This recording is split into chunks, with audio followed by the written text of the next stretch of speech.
Superior for the Fulton County Election Judicial Circuit is now in session. The Honorable Judge Scott McAfee is presiding. Will now come to order. Please be seated.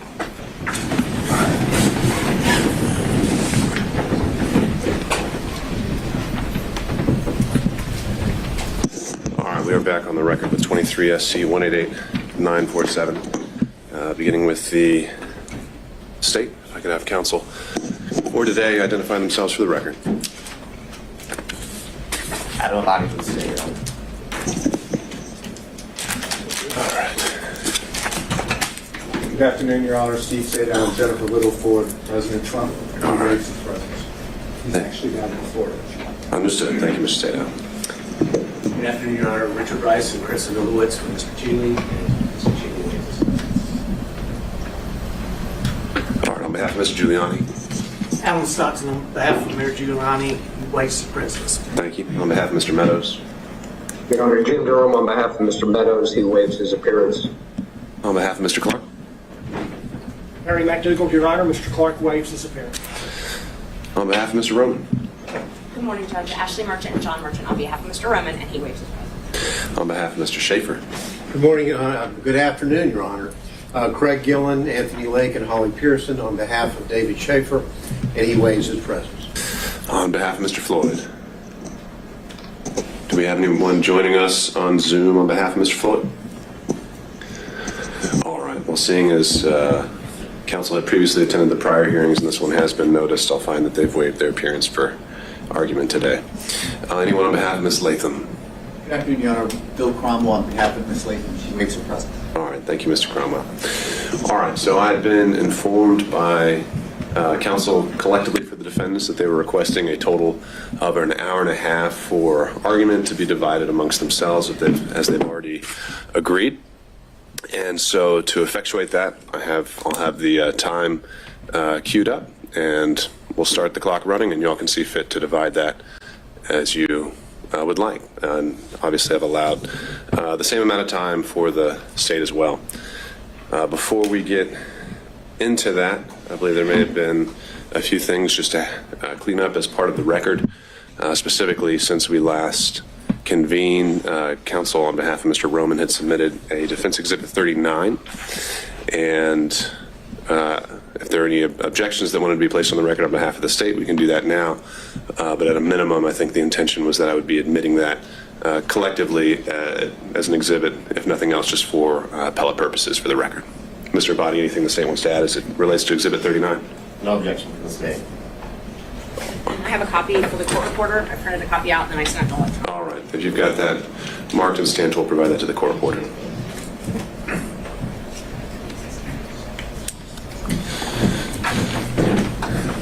All right. And then, as I indicated as well, on Tuesday, both parties, since the close of the evidence on the 16th, had followed up.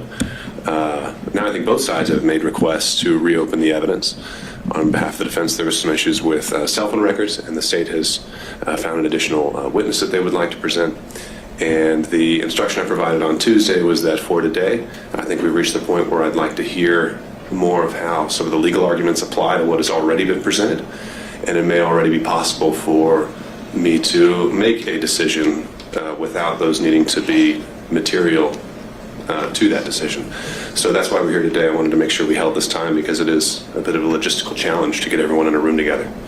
But recognizing that, again, in the interest of efficiency, if both parties want to reserve part of their time to argue as if those proffered exhibits have been admitted, feel free to make whatever arguments you would like. And if in fact it turns out that I do need those to be part of the record to make a decision, then we'd have to come back and we will do those in accordance with the rules of evidence. Mr. Gilman. We have not filed anything, but we also have a proffer of a witness that we would like to call in the event the court does open the evidence up. I can make an oral proffer as to who that witness is and what that witness would be saying, and I could do it, and I think in a fairly brief manner, if the court would permit me, so the court would understand where I'm coming from. And I believe also Mr. Cromwell also has a brief proffer for a witness that he has talked with and does have an oral proffer. So are these this is the first I've heard of it, so are these things that have been discussed or shared with the state at all? No, Your Honor. I literally, my communication with this particular witness occurred this morning at about 10:10, along with Mr. Chris Anolowitz on the call with me. I'm more than happy to enlighten the court as to what the witness would say, who the witness is, and in a brief summary of what this particular witness would testify to in the event the court allows for evidence to be reopened. And on the record, I would state that on behalf of my client, Mr. Schaefer, we do want the record to be reopened so that the court could hear what if they want to bring in someone from California, let them bring them in. And we believe that the court might want to hear the proffer and the evidence that we are prepared to at least proffer today. All right, so Mr. Gill, on that point to this and Mr. Cromwell's, even, additional evidence, in my mind, in the interest of a fair notice to the other side, I wouldn't want that to be part of the argument today because the state has no idea what you're about to say. And I think the purpose of a proffer, in large part in this role and in this context, is having them at least have the ability to make those initial counter arguments. Now, I don't think that would prevent you from, after today's hearing, if you want to file it, make it part of the record, then I think that both parties have already elected that they are willing to use that mechanism. But just for today, kind of showing up now without having shown this other side at all, even this morning, I don't think that would be fair. I did not intend to use the proffer in the legal argument. Sure. I just wanted the court to be aware that we do have an oral proffer. We can file it, we can supplement the record and file it for the court's consideration. Literally Right. hot off the press. Sure. As we printed it out and wrote down to the podium. Okay. All right. Well, Mr. Cromwell, is there anything you want to add to that? No, Your Honor. Okay. Mr. Abadi, anything you want to add to that? I don't know what it is, so I don't know how to add to it. So no. All right. Just anything on a procedural perspective. I mean, from a procedural perspective, I would submit to the court, as you said multiple times, evidence is closed. This is beyond the scope of, I guess, Your Honor's ruling on Tuesday. Feels like it was 2 weeks ago, but Tuesday. So I guess we'd object at this point and go from there. Okay. All right. Anything else by way of housekeeping, Mr. Sadow? Apparently the state filed 2 supplemental exhibits, number 2 and number 3, about 15 minutes ago. So to the extent that they intend to work and use those in their proffer, talking about the same notice requirement, we actually did just got it as well. Understood. So as it relates to that, Your Honor, I believe you were very clear on Tuesday as well that in the proffers we could argue rebuttal evidence as it relates to the evidence that was submitted by defense counsel after the evidence was closed. And that's merely what it is. It's rebuttal evidence as it relates to the cell phone records or analysis that was done by the non-expert filed by Mr. Sadow. All right. Mr. Killen. Well, as it relates to the proffered evidence, our proffered evidence would be in direct rebuttal to testimony given in the courtroom, particularly by Mr. Bradley. So we would have a direct rebuttal of that. That's what our proffer will be. I understand the court's ruling. Just want to put that on the record. So we know the context of it. Is that similar for Mr. Cromwell as well? It is. It just solely relates to Mr. Bradley's testimony? It does. Okay. All right. Excuse me? All right, noted. Anything else then? Your Honor, the proffered evidence is basically would corroborate what has been admitted in evidence as Exhibit 39, but chronological text. Okay. All right. Then if there is nothing else, I'll turn it over to Ms. Merchant to begin on behalf of the defense. Sorry, Judge. Unfortunately, you're stuck with me today. Understood.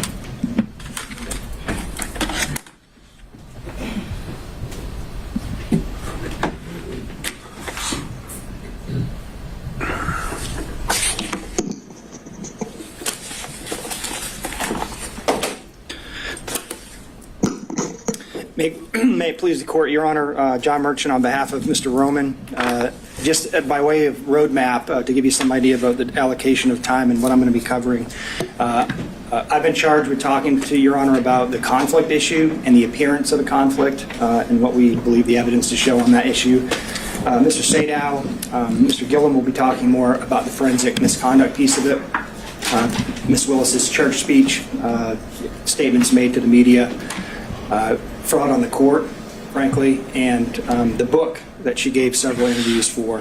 So I won't be discussing any of those issues. So if you'd like to ask me, certainly I can try to address them, but that's going to be the focus of their presentation. And then towards the end, other folks may have some issue-specific type arguments, either in follow-up to mine or the forensic misconduct. But those are the two lanes that we're going to be covering, but I'm going to do the conflict piece of it for you. And on that issue, Your Honor, this is a matter of first impression in Georgia. I can't find a single case that's been published by the Court of Appeals or the Supreme Court that is based on these facts. There are, of course, a number of different appellate court cases that deal with conflict-related issues and, more importantly, appearance of conflict-related issues. And some of those are based in state law. Some of them are based on the ethical rules that govern lawyers. Some of them are based upon the Sixth Amendment right to due process that's implicit in all of what we're doing here today. I want to remind the court that we're here today on this motion to disqualify D.A. Willis and her office because of her judgment, frankly. She is supposed to be disinterested under the Sixth Amendment, and she's anything but that. The fact that these proceedings have taken this long and through the convoluted way we've made it here today explain that. So as I present my arguments, I want the court to understand that this court represents the guardrails for the Sixth Amendment in this context, and Ms. Willis has already been disqualified once. So I would encourage the court to remember what Judge McBurney did in his order disqualifying. The same argument was made in that case as to whether or not there needs to be an actual conflict of interest or whether or not the appearance of a conflict of interest might be sufficient under the facts. I want to make clear to the court that the law in Georgia suggests, and it's very clear, that we can demonstrate an appearance of a conflict of interest, and that is sufficient. There is, I'm going to be candid with the court, there is a Supreme Court decision from 1996, Lamb v. State, and then there are two Court of Appeal decisions after that deal, frankly, in some dicta that suggests that an actual conflict is required. But the Supreme Court of Georgia, since those decisions came down, has made quite clear that the appearance of a conflict standard still applies. And the reason that's important is I think under the Sixth Amendment, which is where we're at, in order to preserve the defendant's rights under that provision and under corollary provisions of Georgia law, you've got to consider the appearance of a conflict. And the reason why the appearance of a conflict is so prescient here is because if this court allows this kind of behavior to go on and allows DAs across the state by its order to engage in these kinds of activities, the entire public confidence in the system will be shot. And the integrity of the system will be undermined. And so with those sort of public policy and constitutional principles, I wanted to turn to the law in Georgia on disqualification. And Your Honor, I'm going to give you the law, and then I'm going to talk about the facts and how they apply to the law at the end. If you want to talk about the facts earlier, jump right in, and I'll be happy to do that. I'm sure Your Honor is very well prepared and probably knows all the law that I'm going to cite to you. But to give the skeleton outline, the original seminal case that deals with conflict of interest from the Georgia Supreme Court is Williams v. State. That's 258 Georgia 305. And there are basically two methods by which you can disqualify a district attorney. One of them is a conflict of interest, and I'll suggest to the court that doesn't mean an actual conflict. That could mean an appearance of conflict as well, and then forensic misconduct. Importantly, in the Williams case, though, in footnote 4, and I think this is important for the court's analysis about the facts and which box it fits into, the court said there is no clear demarcation line between conflict of interest and forensic misconduct, and a given ground for disqualification of the prosecutor might be classifiable as either. And I think that's important because we have facts that fit in both boxes. So if a state stands up and says, well, there's no actual conflict here, Judge, that doesn't mean necessarily that it doesn't apply to the forensic misconduct. Typically, forensic misconduct relates to statements of the prosecutor designed to impugn the character of the defendant before trial. and to affect the jury pool, which we have here, which I'm not going to discuss, but the facts that we have here very much relate to that issue, and there's crossover. Importantly, and I think this is important for the court's consideration of what effect the court's ruling may have, is if you deny this motion, there's a good chance, if it's reversed, that we would be granted a new trial. So that means we're going to have to do this all over again. In amusement sales versus state 316 Georgia Appellate 727, that's a case that cites Whitworth, which is physical precedent only. The court said, if the assigned prosecutor has acquired a personal interest or stake in the conviction, the trial court abuses its discretion in denying a motion to disqualify him, and the defendant is entitled to a new trial, even without a showing of prejudice. So that means if we show the court today, and I think we have through the proceedings today and before, that Ms. Willis has developed a very personal interest in this case, and Your Honor denies this motion, we're coming back all over again if the appellate court say you were wrong. So what is that personal interest? So the personal interest can be, there's no definition of that under Georgia law, and it could be a personal financial interest. It could be a personal interest related to bias against a particular defendant, which sort of falls into the forensic misconduct box. But we have here a very personal financial interest that's been laid out in terms of money received by Ms. Willis as a result of the scheme that she set up.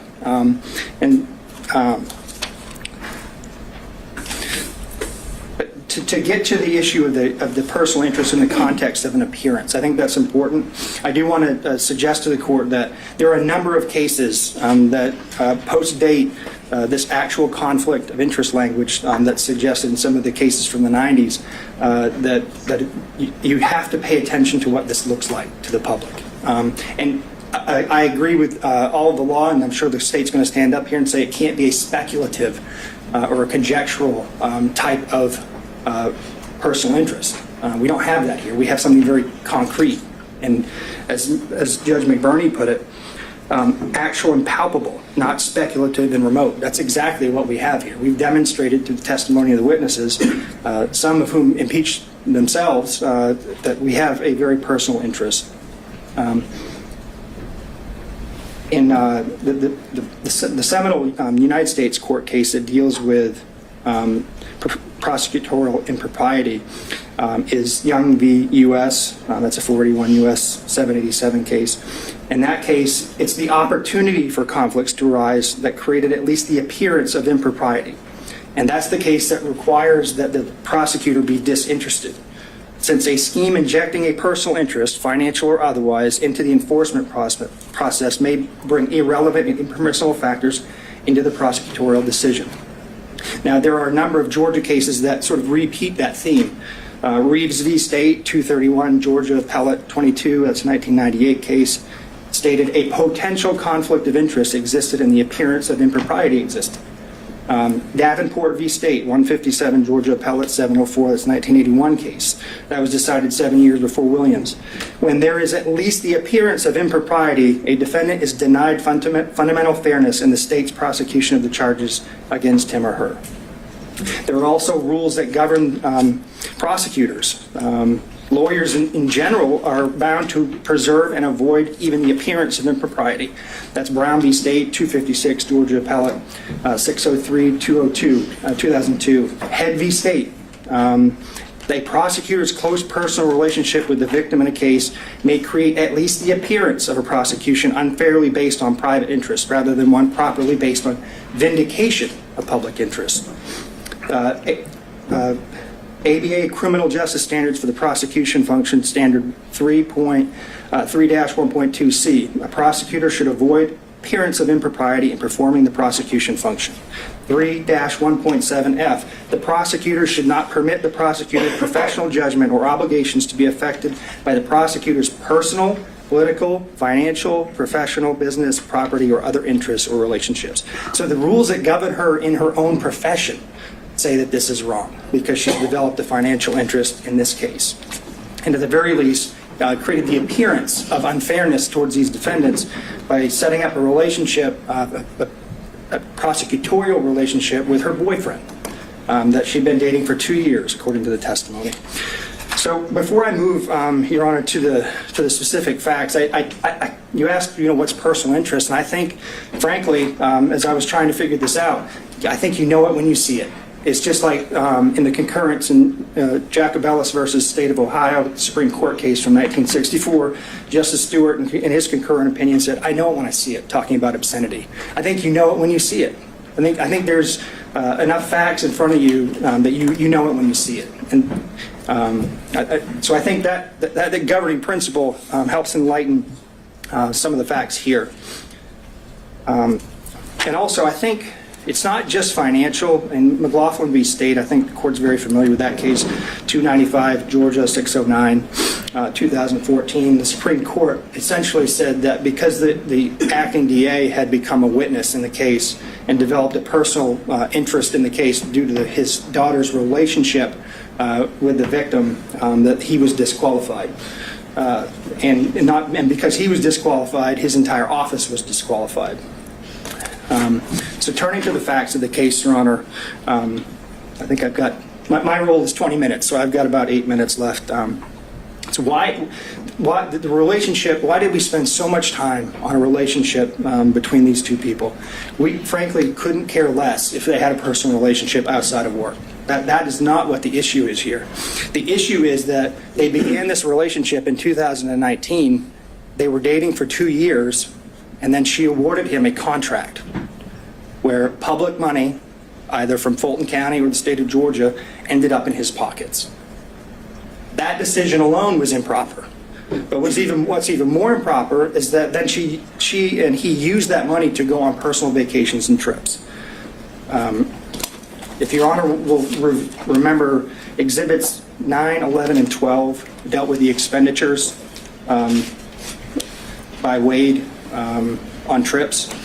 If you do the math on that, if you look at what he spent, and then you look at the testimony about what was paid back by Willis, because the cash reimbursement theory, I'll talk about in a second, but if you do the math on what he actually paid for and what they testified she paid back in cash, you still have over $9,200, $9,200 and $9,247 to be exact, is the amount of money they cannot account for in their testimony. And as Your Honor will remember, there was no mention of cash in Mr. Wade's affidavit when the best and first opportunity to raise that issue would have come up is when the state filed their response in his affidavit. That is nowhere to be found in there. The first time we heard about cash was here in this courtroom. And so I think she's received a personal financial benefit of over $9,200 in this case that she can't account for, and the state can't account for. And the reason we can't account for it is because they came up with a cash theory. Cash theory only raises... Before we get into that, let me ask you this. Let's say the theory wasn't even there, that they had paid it back or that there had been any exchange. Should there first be a consideration of a materiality requirement? No. Have you seen that in this jurisdiction? It's not in this jurisdiction. Have you seen that in any other jurisdiction? I haven't seen that, Judge. And if it was $6, that would still be improper. Would it be improper where it's a per se disqualification if someone, buys their boss a stick of gum? Is that per se disqualifying because there's no materiality requirement? Well, no, I don't disagree that it may not meet a materiality requirement, but it's a personal benefit. I won't say that giving a pack of gum is just justification for disqualifying a district attorney. I think that's part of the issue, Judge. I think it's a fact-based inquiry by you. So there's a continuum involved here. Yeah, but I think the continuum involves you looking at whether or not, in the grand scheme of things, it violates the Constitution, and whether or not there's an appearance of a conflict, and the appearance suggests that she actually received a benefit, and we know that she did. They admitted it. We don't have to speculate about that. They said that she said she got a benefit, and she said she paid back certain amounts. In that regard, Your Honor, I don't know, would $100 be enough? Would $200 be enough? I think you have to look at it globally and consider all of the witnesses, consider all of the facts, consider the credibility of the witnesses, frankly. Right. I mean, Your Honor sat here and watched everybody, so I haven't spent a lot of time going into the specific testimony because Your Honor is well aware of it. But you get to evaluate the credibility of the witnesses as a fact finder. And Just from a legal perspective, though, you're saying we can't just say dollar amount, look no further. There has to be a totality of the circumstances analysis. I think it's fact specific, Judge. I don't really want you to pin me down on that because there's no law on it. I can't give you a straight answer because I haven't seen anything like that. And I think if we build a materiality requirement into the case law, then you're down a slippery slope then, because then it's going to be the appellate courts are going to be deciding, well, is $50 enough? Is $100 enough? So I think it's not necessarily the amount of the money, it's the fact that she received it, and it's not insignificant. And I don't think your order has to say because she received $9,200, she's disqualified. I think if we go back to the 20,000-foot level, what's the appearance here? Is this fairness to the defendants? Does it appear that she is interested in this prosecution, or does it appear that she's disinterested? She took the stand. You can tell she's not a disinterested person when it comes to this proceeding, but we also argue she's not a disinterested person when it comes to the prosecution as a whole. I'm going to leave for, I'll resist the temptation to defend my wife, and who I believe to be an excellent lawyer and a member of the bar for 20 years in good standing. But I will say this, Judge, you don't just evaluate the credibility of the witnesses. You evaluate the credibility of the lawyers. And Mr. Abadi stood up here in open court in front of national news and the national public and called her a liar. I need to address that for 1 minute. The text messages that are now part of the record, which now are substantive evidence for you to consider, prove everything that she put in that motion, everything that she tried to elicit from Mr. Bradley was absolutely 100% true. And not only was it true, she verified through the witness himself that the motion was accurate before it was filed. So for the state to get up here and impugn her credibility, it's not only improper, it violates Berger versus United States, which is a case that says the state can't just get up here and make any argument it wants. And I encourage the court to call him out on it when he steps up here. We have to have candor towards the tribunal. You cannot lie to the court, cannot lie to the public, cannot lie to the jury. And I think that's what he did. So there's other corroboration of our view that she was in this relationship. I think, frankly, based on Mr. Bradley's testimony, Your Honor can separate the wheat from the chaff when it comes to credibility, but Mr. Bradley had 2 chances to correct information that he suddenly developed amnesia about, but he just didn't do it. How does the timing of the relationship impact financial interest? Because it's part of the scheme she created intentionally in order to give benefits to her boyfriend. So there's a reason why they fought so hard on this, Judge. I mean, there's a reason that every single subpoena was objected to, every single question we asked Mr. Bradley was objected to, the jumping up and down, all of the obfuscation. There's a reason for that. They know that if Your Honor finds that relationship started in 2019, that the appointment of Wade itself was improper, and if that was improper, then he had no business as an average citizen, along with the fact that they didn't have approval from Fulton County to appoint him in the first place. That undermines the indictment. It creates a structural impairment in the indictment because he had no more business being in the grand jury room than I did. So that's what they're worried about. And the reason why it's important for the financial piece, Judge, is it's how the money ended up going back to her. She put her boyfriend in the spot, paid him, and then reaped the benefits from it. That she created the system and then didn't tell anybody about it. She didn't even tell her dad about it. So I think if in the grand scheme of things, if you're looking at the totality of the facts, and I've got to sit down here in about 2 minutes to make room for my co-counsel, if you look at it, everything put together, judges, they did this, they knew it was wrong, they hid it, and even when they were called out on it, they tried to create an excuse for it by saying it happened after the fact. We know now from the testimony, Ms. Yuri confirmed that Mr. Bradley, his text messages were accurate, not his court testimony, but that fact was accurate. The motion is accurate. And so also I do want to point out there's no paper trail here for the cash. I know that this was I know she and her father both testified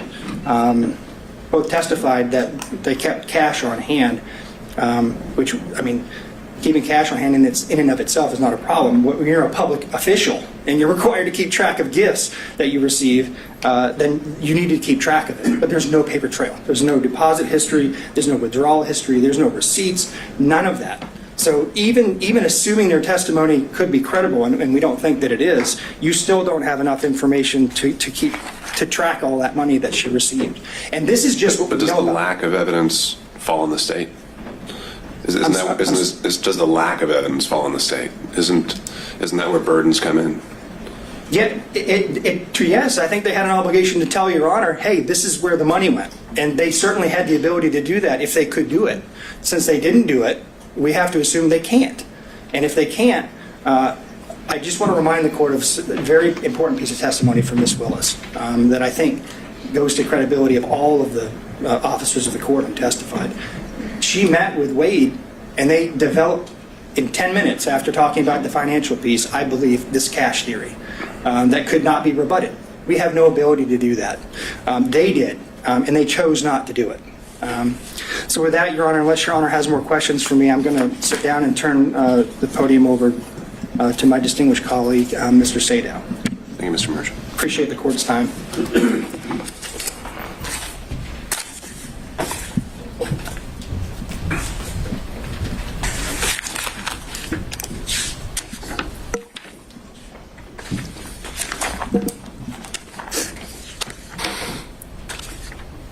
Good afternoon, Your Honor. I'm going to speak to what I would call a subset of forensic misconduct. And I'm going to assume that all the law that's been provided to you in pleadings as well as emails, you know, you don't need me to tell you what the law is. So I want to just set up how the disqualification and then dismissal of the indictment should take place under the subset of forensic misconduct. Roman's counsel, Ms. Merchant, filed on January 8 her pleading, her motion to dismiss and to disqualify. We were in court that Friday of that week in which I made it known that we, that is President Trump, may adopt that motion. I wanted to see what was going to happen before I did so. That Sunday, which would be January the 14th, 2024, D.A. Willis took it upon herself to go to a historic black church in Atlanta, having not responded at all to the motion of Ms. Merchant's client, Roman. And she made what we now call the church speech. And Your Honor has reference to that. You didn't necessarily want evidence on that, but you know what the church speech was. It was videoed. It was clear that Ms. Willis had notes. She was reading from notes that she had prepared. It was a calculated determination by Ms. Willis to prejudice the defendants and their counsel. How so? By making an issue out of the fact that the person that was challenged in the Roman motion was black, without telling the public or the church members, or anyone for that matter, that the reason that Mr. Wade was being challenged was not because he was black, had nothing to do with race. It had to do with the relationship that had been alleged and later admitted to by Ms. Merchant. Ms. Willis took full opportunity to prejudice the defendants, and then comes along later in a pleading and says it wasn't designed or intended to be at the defendants at all, or the defense counsel, which with all due respect is just nonsense. The purpose of that was to get public sympathy, public empathy for what Ms. Merchant had already alleged in her motion. Now, that was a violation of the professional rules of conduct. It was a violation of 3.8G.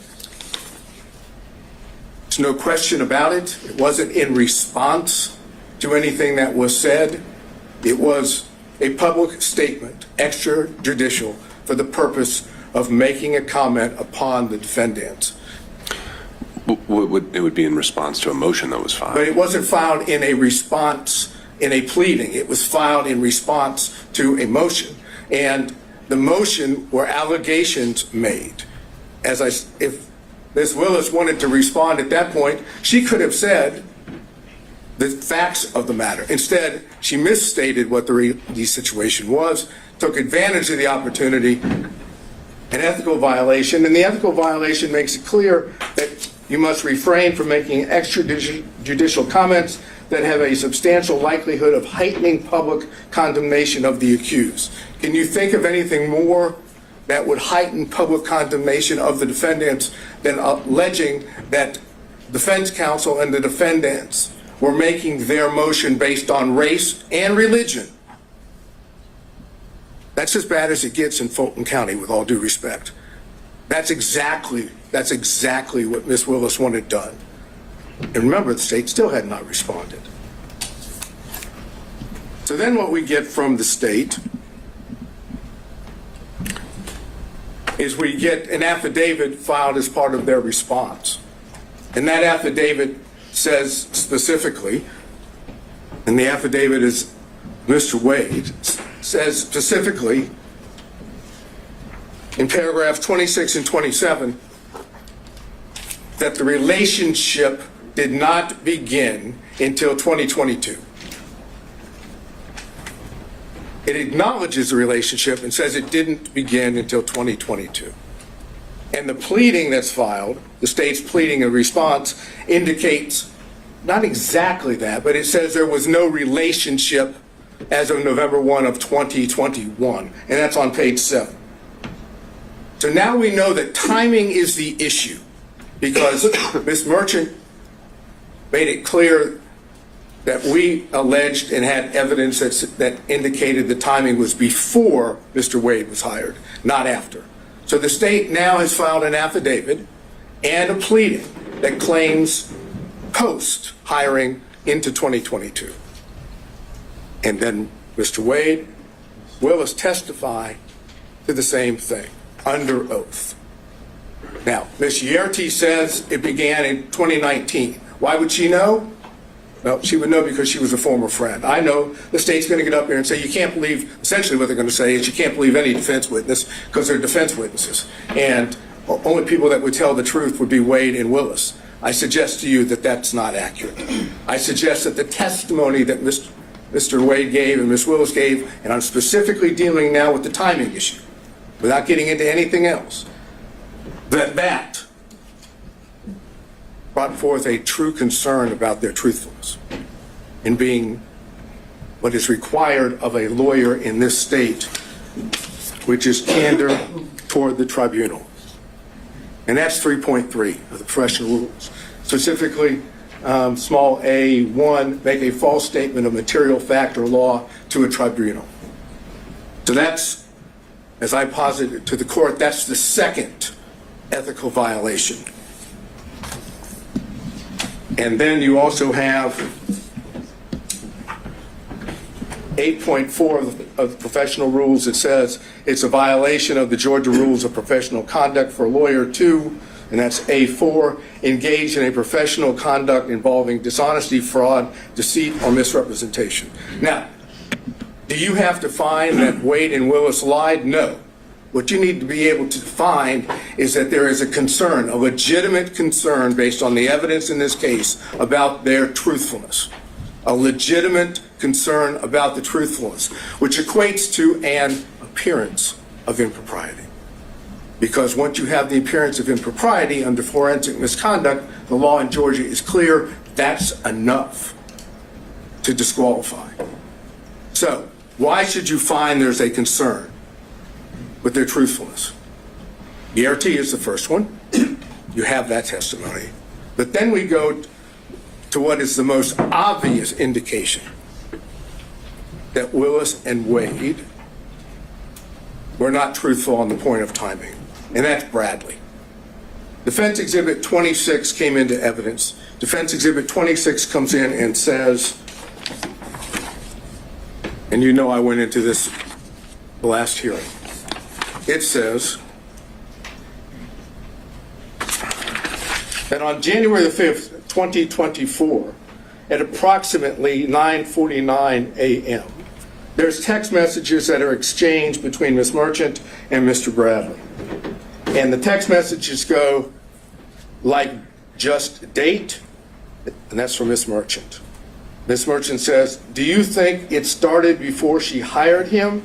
Bradley, who we now know from Defense Exhibit 39, has been texting with Ms. Merchant for a number of months. This is not the first time. This is months within the communications between the two. Mr. Bradley says, absolutely. Now, absolutely is not a speculative word. That's not speculation. That's a definitive statement. And Bradley then, unprompted, says this. And unprompted is important. It started when she left the DA's office and was a judge in South Fulton. It goes on, Ms. Merchant says, she liked it started when she left the DA's office with the appropriate emoji or whatever one would call it to say it was liked. And then Mr. Bradley say they met at the municipal court CLE conference. Again, unprompted. He's now definitively telling Ms. Merchant when this relationship started.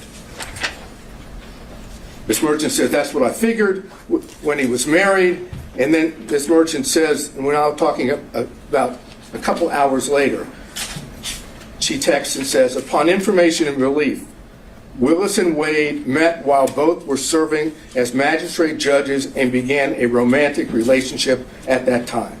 And Mr. Bradley responds, no, municipal court. Thank you. Doesn't say it didn't start then. He doesn't suggest that she's wrong, other than magistrate court municipal. Now we have that, and it's in evidence. And what does Bradley do?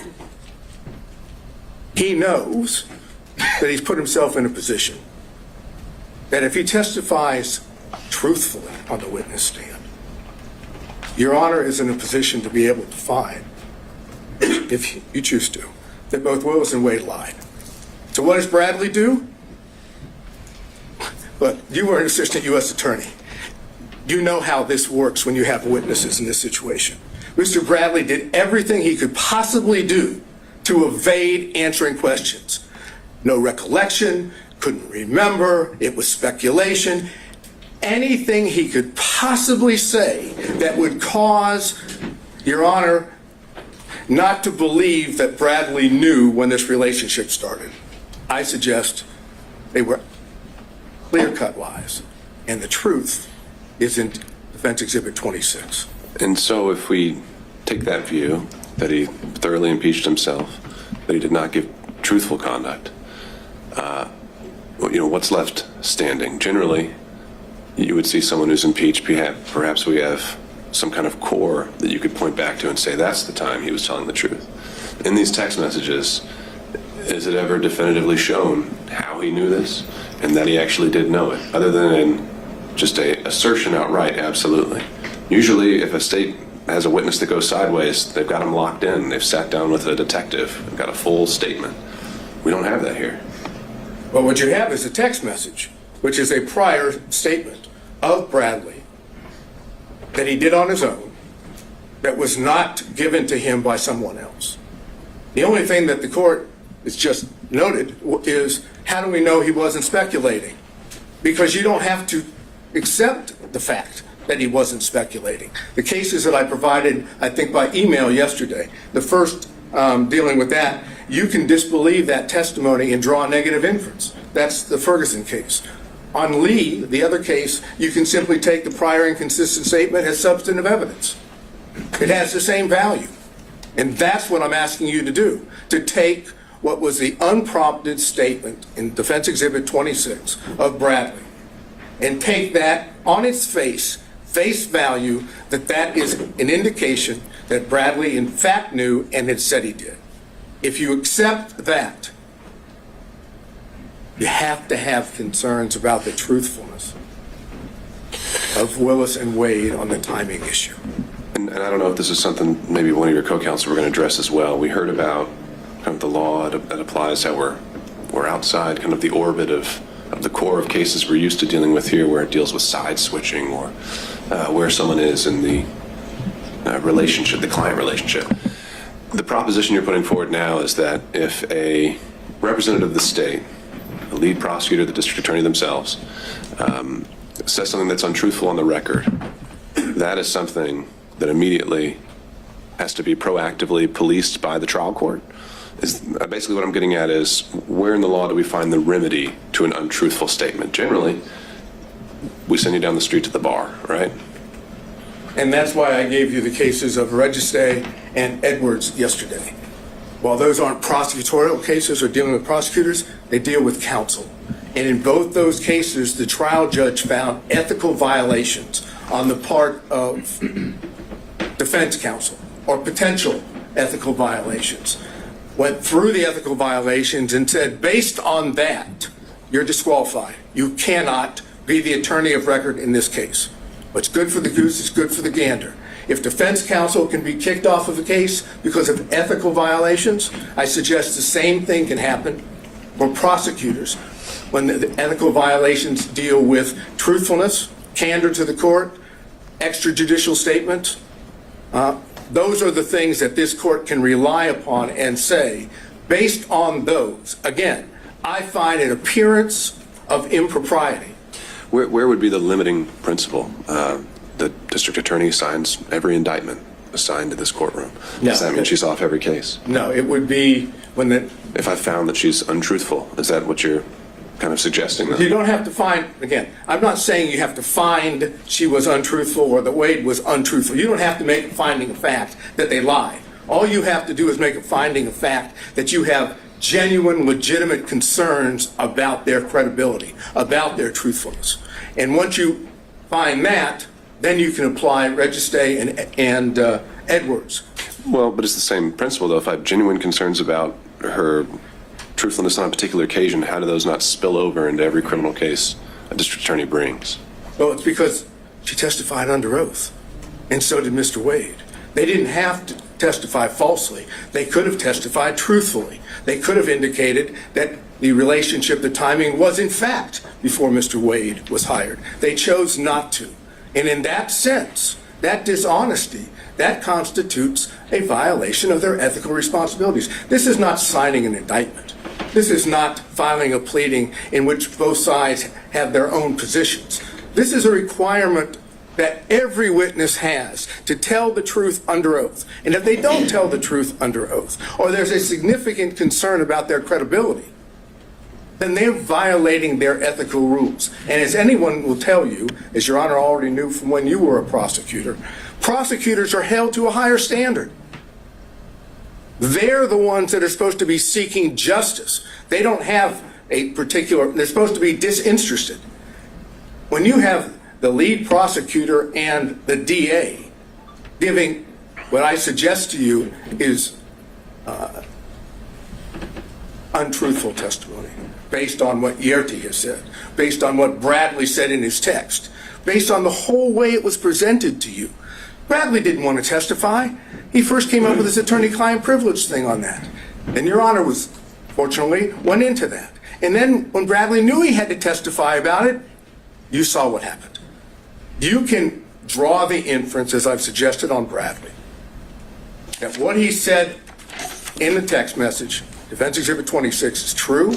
The relationship, in fact, started prior to November 1st of 2021, that Yerty says that, and now, without getting into any detail, the cell phone records. The cell phone records show that during that period of time from, let's say, April 1 of 2021 to November 30th of 2021, that there was a considerable number, 35 or more occasions where it appeared that, based on the records, that Mr. Wade was down in the area where Ms. Willis was staying in Yerty's apartment. But more important is there are two occasions, and the state has not challenged those. There are two occasions where the records reflect that it appears Mr. Wade spent the night at that apartment. Now, the state may say, we don't accept that. but they didn't challenge it. And even when they brought forth what they brought forth today, supplemental 2 and 3, they didn't challenge it again. So what does that suggest? That's corroborating evidence of what Yerte had said, of what Bradley said in his text message. It's also impeachment evidence as to what Wade and Willis said about how many times. Is that a significant, in terms of just the times? Didn't Mr. Wade testify that he was there at least 10 times during that time frame? You've now found 35. Well, minimum of 35. Okay. But never overnight. He said he never spent overnight. Put that to the side, though, just in terms of the fact that he did say he'd been over there, that he'd visited the place, and I would presume he wasn't obviously keeping a very good accounting of it, but that wasn't something that was entirely denied. If you're asking me, do we win on the point that he said more than 10 or around 10 and we say 35, do we win on that point? No. Okay. It's not determined. The overnight rate might raise some more concerns. Understood? Yeah, it does. And that's the reason why we highlighted it in the affidavit of Mr. Middlestadt, because that is suggestive that they were not being honest to the court. So then, how much time have I used? Have I? I'm letting them use the hook. So, suggestive. Again, raising issues. I'm wondering about burden. Is it we're dealing with a preponderance standard? We are dealing with a preponderance standard, and it's our burden. Yeah. No question about that. So does suggestive get us there? No, but it is corroborating evidence of evidence that we did put up. And that's what the purpose of the cell phone records. They corroborate what Yerte says. They corroborate what Bradley said in Defense Exhibit 26. And they impeach, to that extent, Wade and Willis's testimony. So if you find by a preponderance of the evidence, so I can finish this up, if you find by a preponderance of the evidence that what I call subset of forensic misconduct, ethical violations, has been shown, and that there is a significant and legitimate concern about the truthfulness of Wade and Willis, they're disqualified. Now, obviously, factual findings are yours, but the law allows you to do that. You don't have to do it through an actual conflict. That's the other side of the equation. And that's what I've argued, and I think that's what Mr. Gibbons can argue. Before I let you go, though, this is an interesting classification. You're saying forensic conduct isn't just commenting publicly about the case indicating guilt. You're saying forensic conduct is just anything a district attorney says falls into that box? No. I'm saying that improper. That forensic misconduct as a subset of that would include violations, ethical violations, which impact the ability of the defendants to get a fair trial, as well as impact the court's ability to have faith that the prosecutors, these two prosecutors, are acting in good faith in their own conduct.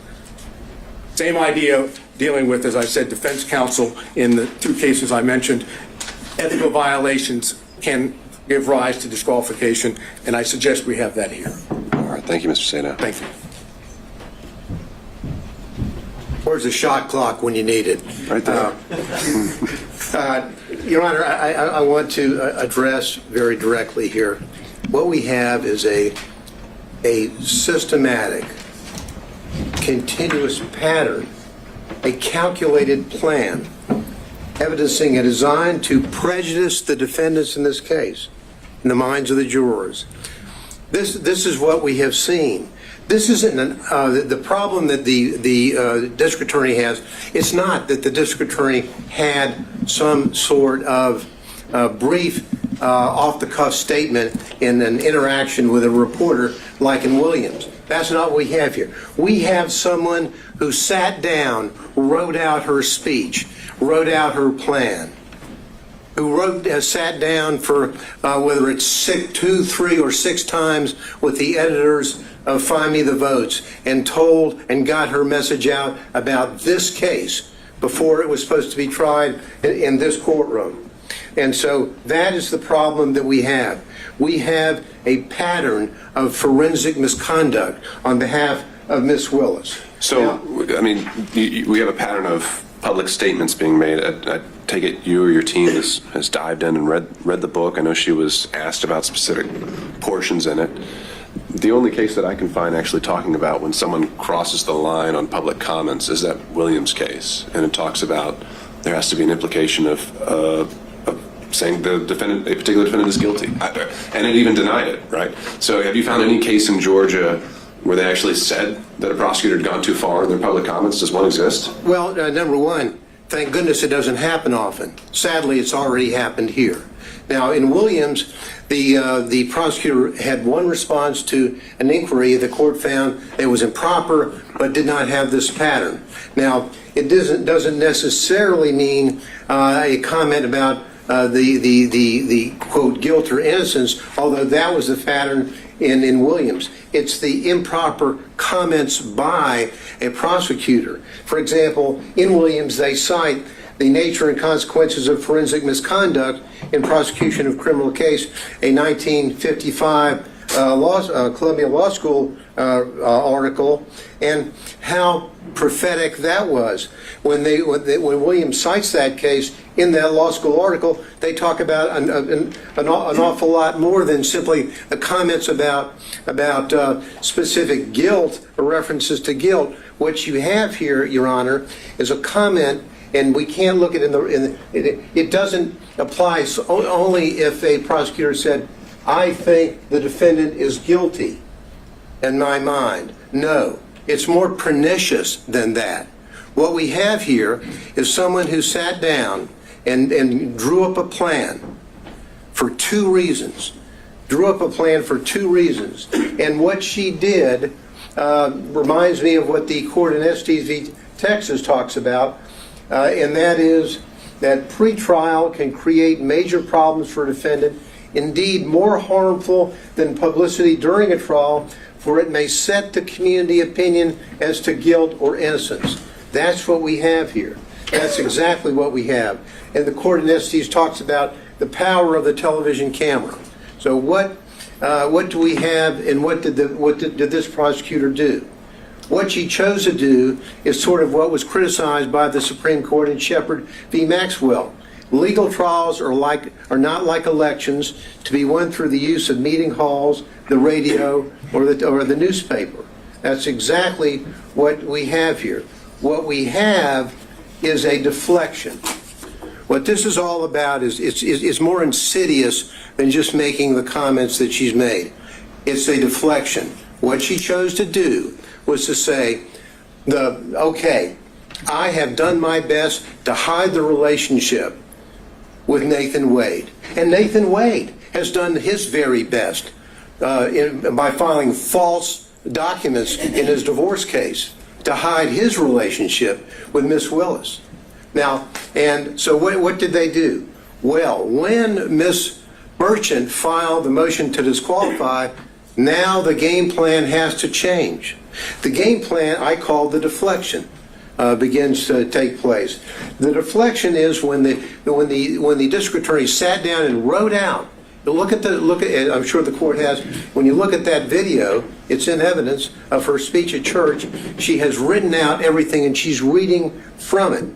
She chooses to deflect. The court asked earlier, wasn't she really responding to the motion that had been filed against her? Would that she had.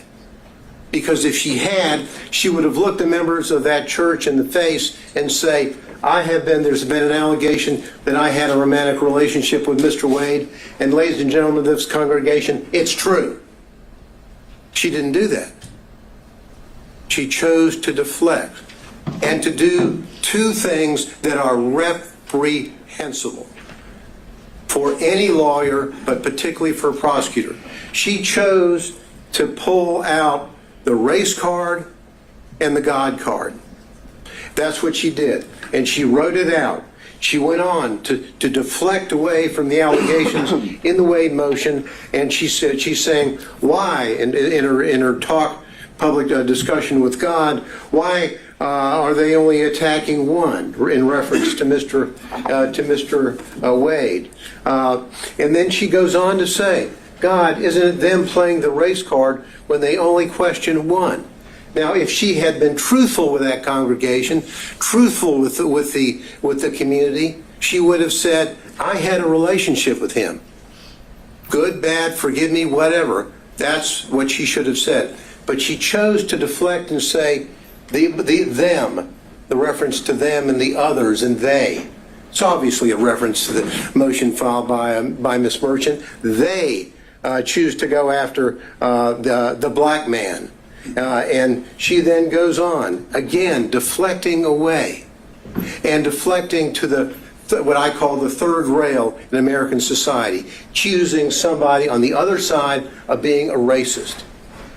So-and-so is a racist. They're racist. She was the one playing the race card in a way to try to deflect from her own conduct. She goes on to say in discussions with the Lord, God, is it that some will never see a black man as qualified no matter his achievements? Again, the deflection. What is she saying? The listener is not necessarily in that audience in that church. The listener is at Fulton County. The potential jurors who will come into a courtroom and say whether or not they can fairly judge the evidence or judge the defense in this case. She chose to inject race into the minds of the listeners and virtually everybody in this community, and literally everybody in this country has reviewed and analyzed her speech that she made in a premeditated way. And in bringing in not only the race card, but also in bringing in the religious matter, this is exactly what Hammonds v. State in our Supreme Court talks about, condemning as an inflammatory appeal to the jurors' private religious beliefs. Why would she do that? To deflect. But now, not only is she deflecting, but she is then going forward and, in a way, telling the community, telling the congregation that God is on her side, not on the side of these people. God, she said, and when she's talking, and she's saying, God, pray for their souls. I, meaning God, qualified you. I qualified your imperfect, flawed self. I see you in every hour. Do my work. As though she's telling the folks in her very, very, very implicit way, injecting into the minds of the jurors, God wants me to win this case. God wants me to prosecute this case. And why is he going, and why are these others going after the black man? Well, the answer is very simple. As we said in our brief, we didn't mention Mr. Cross, the white female, or Mr. Floyd, the white male, because there was absolutely no evidence, and is no evidence, of a personal romantic relationship with them in which he obtained these benefits. That's the reason why we did not do that. So she goes forward with her with the deflections. That's exactly what she does when she goes forward, and she talks about a planned interviews time and time again with authors of a book, Find Me the Votes, where she's talking about a case that's going to be tried in this courtroom. It's reprehensible. So in that specific, instance, setting aside the fact that she was willing to go on the record before a case had even reached the jury, what specific statements from that book do you contend cross the line? Well, for example, she's saying, she goes on to talk about all the calls that she gets from people calling her racial terms. And all the calls are racist. What she's trying to do, and I think there's a reference in there to MAGA people, whatever. In that, what she's really saying is that those people calling me up and making those claims or those horrible racial slurs to me are really people on their side of the fence. That's what she's doing. And there's no reason, Your Honor, ever for a prosecutor to sit down and go forward with this kind of interview. She did it in Find the Votes. But then what really happened here is this hiding of the relationship. Because in hiding the relationship, they have done such a good job. Mr. Wade filed false documents in his divorce case when on May the 23rd, May of 2023, talking about, have you ever had sexual relations with a person during the course of the marriage or including the period of separation? He's still married. He doesn't have a divorce decree, but his answer is none. Then he's asked whether or not, on any occasions, he's entertained or been entertained by someone, a woman, a member of the opposite sex, in this case a woman, from the date of the marriage to the present, talking about place and time and all that. What is the answer? None. Why does he do that? He does that because he doesn't want to tell about the relationship that he has with Miss Willis and the benefits that he has gotten and that he gave to her. And what these answers are absolutely reprehensible. That a member of the State Bar of Georgia would file these answers that are inaccurate. What does Miss Wade do? Miss Willis do? Miss Willis, on her financial report, on whether or not she has gotten anything of $100 or more in value from a prohibited source. The court asked earlier about what a threshold might be. Well, for the financial report, it's $100. That's it. She doesn't report any of all of the benefits that she received from Mr. Wade. All the trips, all the entertainment, all the 3 nights in the luxury suite in Aruba. All of that. None of that is here. And they say, oh, well, maybe it all balanced out, even though I can't prove it with the cash. Well, that's like saying, did I give the court a Christmas present? Well, maybe I gave the court a Christmas present, and the court gave me one back. The court has to fill out a form whether you got a Christmas present from anybody. You say, I got one from Mr. Gillen. You don't say, nah, well, I gave him one back, so it really evens out. They're false reports. And because they're false, what they had to do is they had to say, uh-oh, Miss Merchant has caught us. And so what we're going to do is we're going to get, in our response, we're going to get Mr. Wade to file a false declaration, which he does. His declaration in this case is false.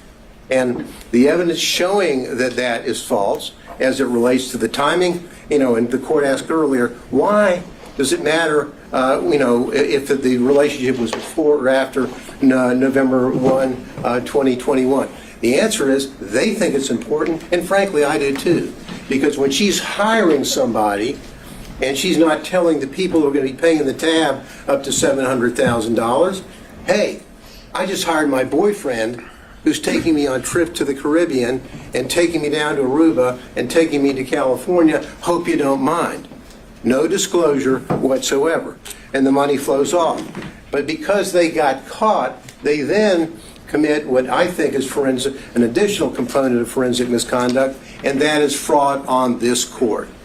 When they filed that affidavit, and now it's been proven, I think, beyond virtually any doubt that the relationship occurred prior to November 1, 2021, and the benefits that were there, and we don't have to run around. And I love we've got all the records showing from Mr. Wade about the payment for these trips, for the cruises, for the flights, all this stuff.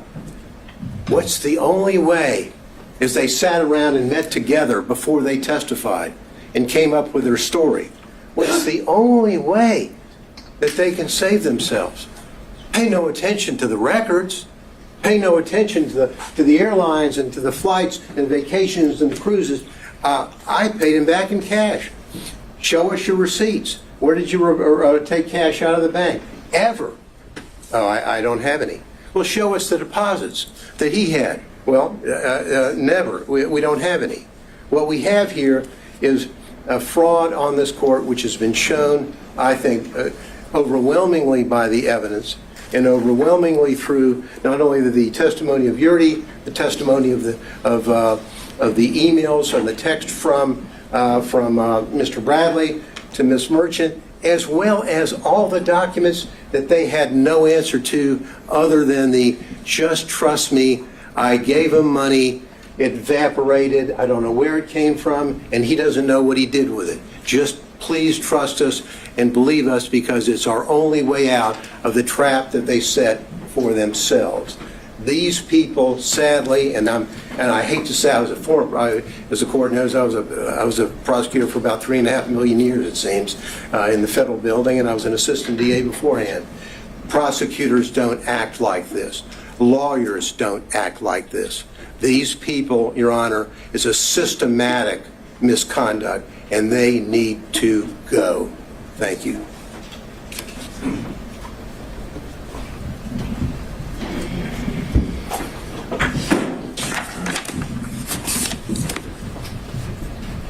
Your Honor, I'm going to cover a few factual details without overly rehashing what has already been said.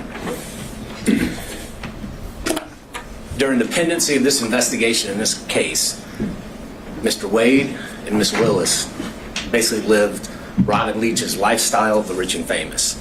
And they did this riding on the backs of the defendants in this case, funded by the taxpayers of Fulton County and the state of Georgia, with the money that was paid to Mr. Wade through the contract that Ms. Willis got him.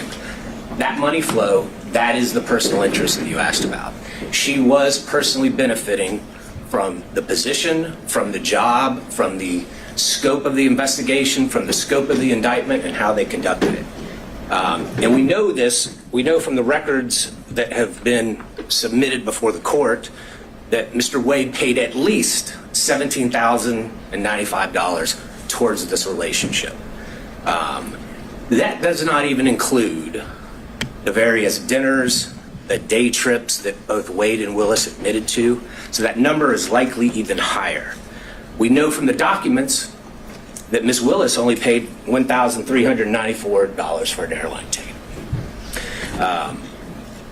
We know from Ms. Yurdy, who was pretty much uncontested, there was no evidence presented by the state disputing her time frame, that relationship started in 2019. She saw them kissing, she saw them hugging. Now, whether or not they had sex before January of 2022, I do not know. They admitted sometime in early 2022, and I found it curious that they both, Wade and Willis, just went straight to the sex. So maybe that's when they started having sex. I do not know. But the relationship predated that. And their combined and overly suggestive focus on that is a red herring to this court and to the defense, that that's what they want you to focus on. They want you to ignore all the evidence that the relationship predated that. The relationship started in 2019. The relationship continued through 2020. The relationship continued through 2021.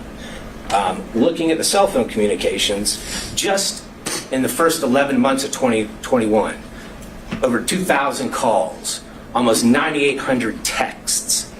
You know, I don't even think love-struck teenagers communicate that much. The November 29th and November 30th escapade, phone call from Ms. Willis, between Ms. Willis and Mr. Wade, 11:32 that night. Shortly after midnight, the phone starts traveling down from where Mr. Wade lives and ends up where Ms. Willis is staying, and he's there until roughly 4:55 a.m. None of the excuses, none of the explanations that Mr. Wade gave, going to the Porsche experience, going to dinner, going to the airport, none of that explains that. I'm pretty sure the Porsche experience isn't open in the middle of the night. I'm pretty sure that there weren't any restaurants that he drove 30 to 45 minutes to go eat at in the middle of the night, right after he talked to Ms. Willis. Teenagers have a name for those kind of calls and those kind of escapades. I won't go into it. But the documentary evidence, the objective evidence, undercuts everything that both Wade and Willis said. When you look at Ms. Yurdy, again, she unequivocally said that relationship began in 2019. She saw physical evidence of a romantic relationship. Mr. Bradley, in the text messages, which are substantive evidence, said that that relationship began in 2019. Again, his January, temporary amnesia that somehow was triggered temporarily after Gabe Banks called him, we can question that. But we do have statements from him that specifically said that relationship predated Mr. Wade's appointment by Ms. Willis. You asked, in Mr. Wade, you asked what the materiality would be. How much is enough? Well, clearly $17,000 is enough. But Fulton County has told Mrs. Willis what the materiality is. It's $100 in a year. She twice signed declarations, certifications that she did not receive any gifts. And even under her strained explanation, there were monies, there were gifts, there were dinners, there were excess contributions flowing her way that exceeded $100. Her explanation, well, I just paid it in cash. That just does not stand to reason. It does not hold up to the light of truth. Anyone that has ever been in a money laundering trial, a forfeiture trial, if that's the explanation we give the state, they laugh. Oh, I just gave cash. I have no records for it. I have no source for it. The only thing that she could say that was a source for the money, because at times she said she was down to $500 to $1,000. The only explanation she had is, well, sometimes I go to Publix and I may get an extra $50. That shows up on your debit card or your credit card. Did they bring those records in? No. Did they bring her bank accounts in? No. Did they bring any documentary evidence in? No, they did not. And why is that important, Judge? Yes, the burden is ours.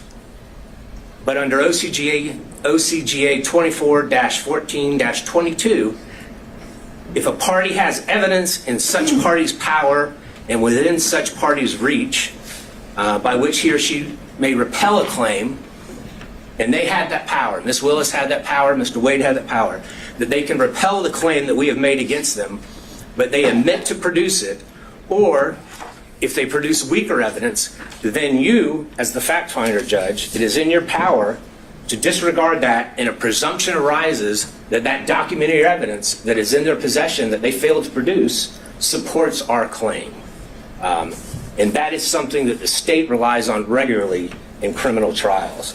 And that is something that the court should rely on in this case when formulating its factual findings. And we know that both Mr. Wade and Ms. Willis have some difficulty expressing the truth when it comes to their relationship in these cases. We know Mr. Wade lied in his interrogatories multiple times. We know Ms. Willis falsely certified that she hadn't received any gifts from anybody. And Mr. Wade clearly was a prohibited source. He was someone doing business with Fulton County. Anything over $100 in a year, she had to put down, and she put zero. And it defies imagination that she could somehow forget about all these trips, all these dinners, all these day trips, and not put that money down. You had asked, I think it was Mr. Gillen, did she say in that church speech or anywhere else that the defendants were guilty? And I think she did in that church speech. She said in that church speech, and she was talking about a conversation that she apparently had with God, talking about herself. She said, this leader has a trial conviction rate of 95%. She said, the trial team this leader put together has a conviction rate of 95%. I do not see how anyone, and I think that was purposefully intended by Ms. Willis, I do not see how anyone can listen to those two statements and not take that Ms. Willis is telling everyone in that church and everyone that's going to hear that in the media afterwards that these defendants are guilty. That is what she was saying. She is a prosecutor. She's familiar with the U.S. v. Berger. Every single attorney that's ever been a prosecutor is familiar with the dictates of that U.S. Supreme Court case. That is a foul blow. That is improper, and she violated pretty much every tenet a prosecutor must abide by to seek truth and justice in a particular case. So, Judge, when you're looking at this, the uncontroverted evidence shows that they had a relationship prior. The uncontroverted evidence shows that Mr. Wade lavishly spent on Ms. Willis. The uncontroverted evidence shows that the money that he was spending on Ms. Willis came from this contract that he had. And I'm not just talking about the contract as a special prosecutor, But there's also those other questionable contracts that no matter whom his partner seemed to be, they also got. There is a direct financial benefit that Ms. Willis received from this. And Judge, looking back at what Judge McBurney said, if merely hosting a fundraiser for a political opponent of a putative defendant creates not only the appearance but an actual conflict, then what Ms. Willis has done since then in this case creates an actual conflict. But again, as prior counsel has stated, we only need to show the appearance of a conflict. And we have done that by a preponderance of the evidence. In fact, I believe we've shown an actual conflict. But nonetheless, the result should be that Ms. Willis and her office should be disqualified from this case. We still have a few more minutes. I think Mr. Cromwell may have something to say. Thank you, Your Honor. Thank you.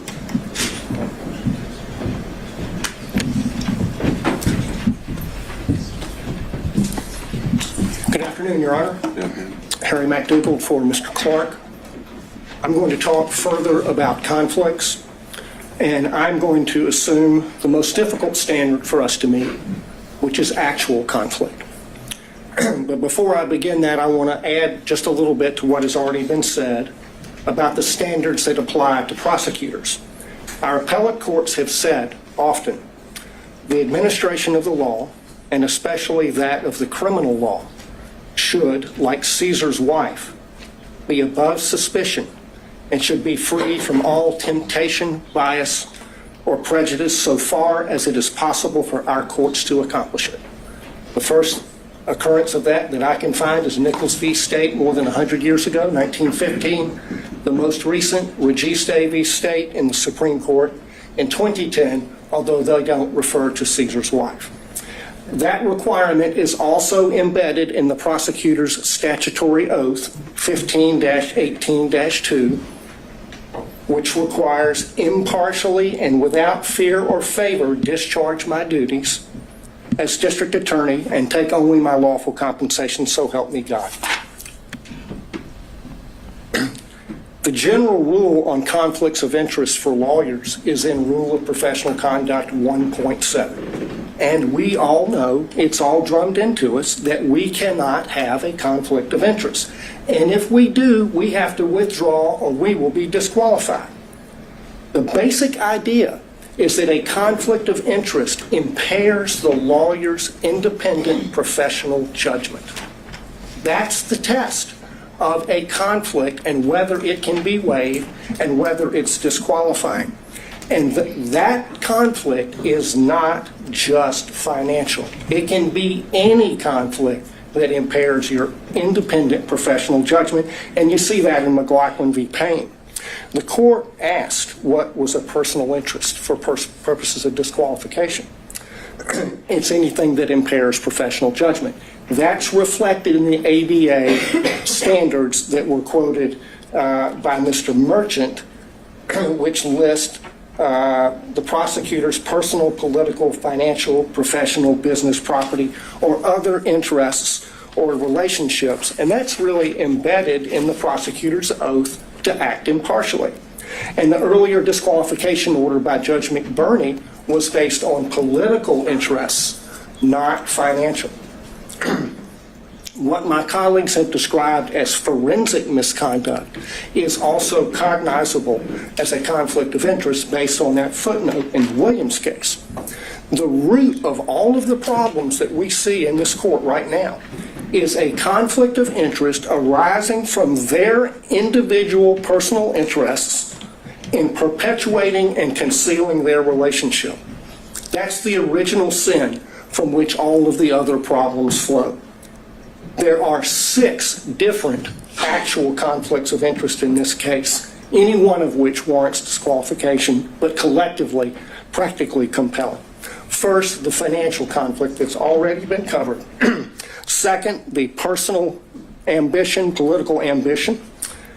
Third, there's a dovetailed or complementary pattern of deceit and concealment of the relationship and the money.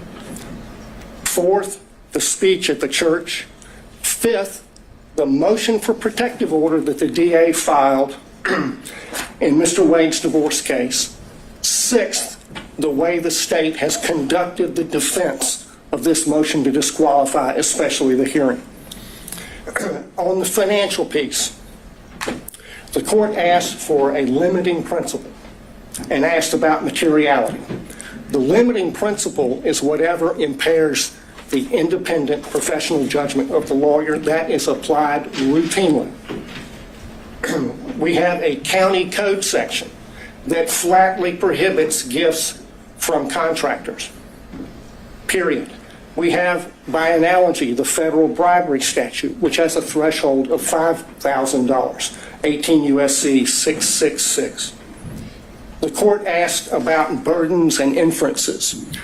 The court can draw a negative inference from the state's failure to produce evidence to support the invisible magic cash balancing theory based on State v. Thomas, 311 Georgia 407, particularly footnote 19. As to the timing question that the court asked about, there were 2 contracts for Mr. Wade executed after they acknowledged the relationship began. Each one of them afflicted or conflicted under county and common law. The second conflict is her political ambition, for which he was previously chastised by Judge McBurney. And that's also present in this book. The inside flap of this book says that they were given, quote, exclusive access to thousands of secret documents, emails, text messages, and audio recordings. The court has twice denied defense motions to unseal special purpose grand jury materials. She helped herself to get the glory of this book. I introduced certified copies of a number of county code sections. I'm not going to walk through those, but I'll tell you why they matter. The stack of law from the state constitution down to the county ordinances imposes a regime on the DA under which she has 3 obligations. She has to go to the county commission to get approval to pay him like she did. She cannot accept gifts from a prohibited source. She has to disclose the gifts that she received. She evaded all of those requirements. Section 2-69 of the county code prohibits gifts from prohibited sources, which he was. There is no boyfriend exception. The disclosure forms, the evidence is sufficient for you to find that her disclosure form for 2022 is false, and that it is a false writing. That's an actual conflict of interest between her duty, legal duty of disclosure, her legal duty of candor as a prosecutor, and her private and personal interests in concealing the relationship, concealing the gifts, and keeping the gravy train rolling for as long as possible. His part in the pattern of concealment is a story you see in many divorce cases. The husband is hiding things from his wife. How much money he's making, the other woman, and what he's spending on the other woman. And he got on that stand, lied in his interrogatories, and then he got on the stand and he lied about lying in the interrogatories. And the lawyers for the DA's office, they just sat there and let him do it. They did nothing to correct obviously perjured testimony. In and of itself, that warrants disqualification of every one of them. The reason they lied and covered it up was to avoid the trouble they're in right now. That served their personal interests to the detriment of their public duties as prosecutors. The speech at the church, I want to focus on why she did that. Mr. Gillen talked about that. She did it to deflect attention from her own misconduct and that of Mr. Wade. She violated her public duty as a prosecutor to serve her personal interests and the personal interests of her boyfriend. That is a disqualifying conflict between her personal interests and her public duty that is actual, operational, and materialized, and it rests on undisputed facts. The next thing that she did that was a disqualifying conflict of interest was the emergency motion for protective order that she filed in the divorce. I filed a certified copy of that as Exhibit 37. She sought a protective order under the Apex Doctrine on the grounds that she's the DA. The whole filing is expressly predicated on her status as DA. In fact, she never lets you forget it. She says it 27 times in 12 pages. In that filing, speaking as DA, she said, the circumstances, quote, suggest that defendant Joycelyn Wade is using the legal process to harass and embarrass District Attorney Willis, and in doing so is obstructing and interfering with an ongoing criminal investigation. In the prayer for relief on page 11, she asked for 6 months to, quote, complete a review of the filings in the instant case, investigate and depose relevant witnesses with regard to the interference and obstruction this motion contends. There's no sugarcoating it. That's a clear violation of Rule of Professional Conduct 3.4H, which prohibits lawyers from making threats of criminal prosecution to gain advantage in a civil case. She abused her power. She abused her position to threaten her boyfriend's wife with criminal prosecution to gain advantage for herself and her boyfriend in her boyfriend's divorce. She violated her public duties not to make that kind of a threat in order to serve her private personal interests and those of Mr. Wade. Another actual operational conflict. The last category is the conduct of the defense of this hearing. There were a lot of objections made based on attorney-client privilege during Mr. Bradley's testimony. Most of those objections were made by the state. But the privilege being asserted does not belong to the state. It belongs to Mr. Wade. That shows that the DA's office is serving the personal interests of the DA and Mr. Wade in carrying out further concealment and cover-up of their relationship, and not the cause of justice they are sworn to serve. That is a conflict of interest. It's a continuation of the wrongful pattern of concealment and cover-up that they've engaged in since the beginning. But now they've enlisted the entire office in the enterprise. In the written response to the motion to disqualify, they said this, and I quote, "To be absolutely clear, there is no evidence that DA Willis derived any financial benefit from Mr. Wade." That's on page 15. Flat out false. 10 lawyers in this case put their name on that, starting with the DA. So throw another log on the bonfire of conflicts of interest.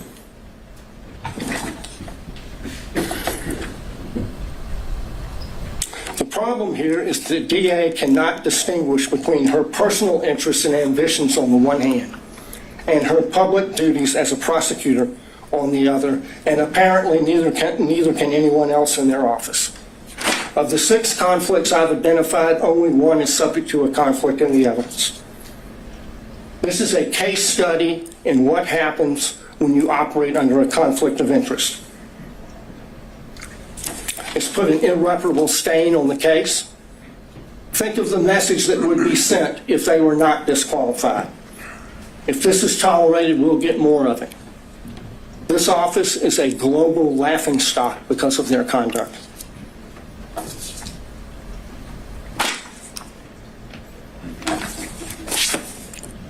They should be disqualified and the case should be dismissed. Your Honor, there's not much oxygen left in the room. We delineated the times based on the whole presentation. Would Your Honor consider some time for us in rebuttal? No. Okay, well then, could I reserve what I had, 5 minutes for rebuttal? Sure, that's fine. All right, thank you, Your Honor. All right, let's take a quick 5, and we'll be back at 2:40-ish to hear from the state. Thank you.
Right now.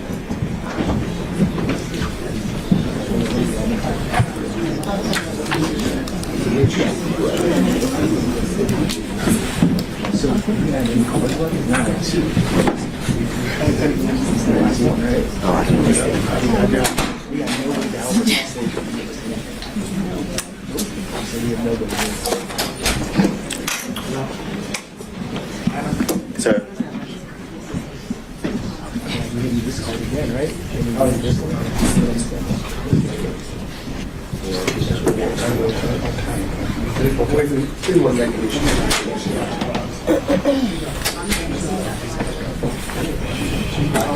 me. Just me. It's gonna be me. See it.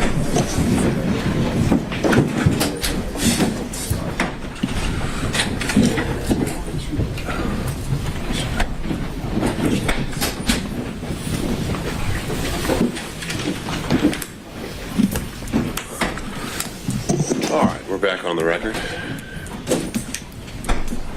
Stay ready. Yes, Judge. I just am trying to get to where I can share my screen. We need to add you as a host then. What's your profile name on the Zoom? Your screen name on the Zoom. Adam Abadi. All right, just making sure. Bear with us. Do you need it right away? No, I can start without. All right, floor is yours. Good afternoon, Your Honor. I want to start with some of the things that were addressed over the last hour and a half. First, beginning with something Mr. Merchant referenced as it related to the comments that the state made in regards to the good faith basis in which was submitted to the court, in which defense counsel claimed the evidence would show. And I would strongly bring to the court's attention that the claims that were made were material misrepresentations. And what I will say to the court, and why I say that to the court, is because the representations that were made by counsel was that Miss Daisha Young, Miss Sonia Allen, Mr. Dexter Bonds, Investigator Hill, Investigator Green, Investigator Ricks, all of these people would be called, and Mr. Bradley would be able to impeach their knowledge by saying that he specifically, in his presence or to him, said that Miss Willis and Mr. Wade were in a romantic relationship, and that Miss Willis and Mr. Wade were cohabitating, that they all knew that. And I would submit to the court, we didn't hear from any of those individuals. Mr. Bradley impeached no one.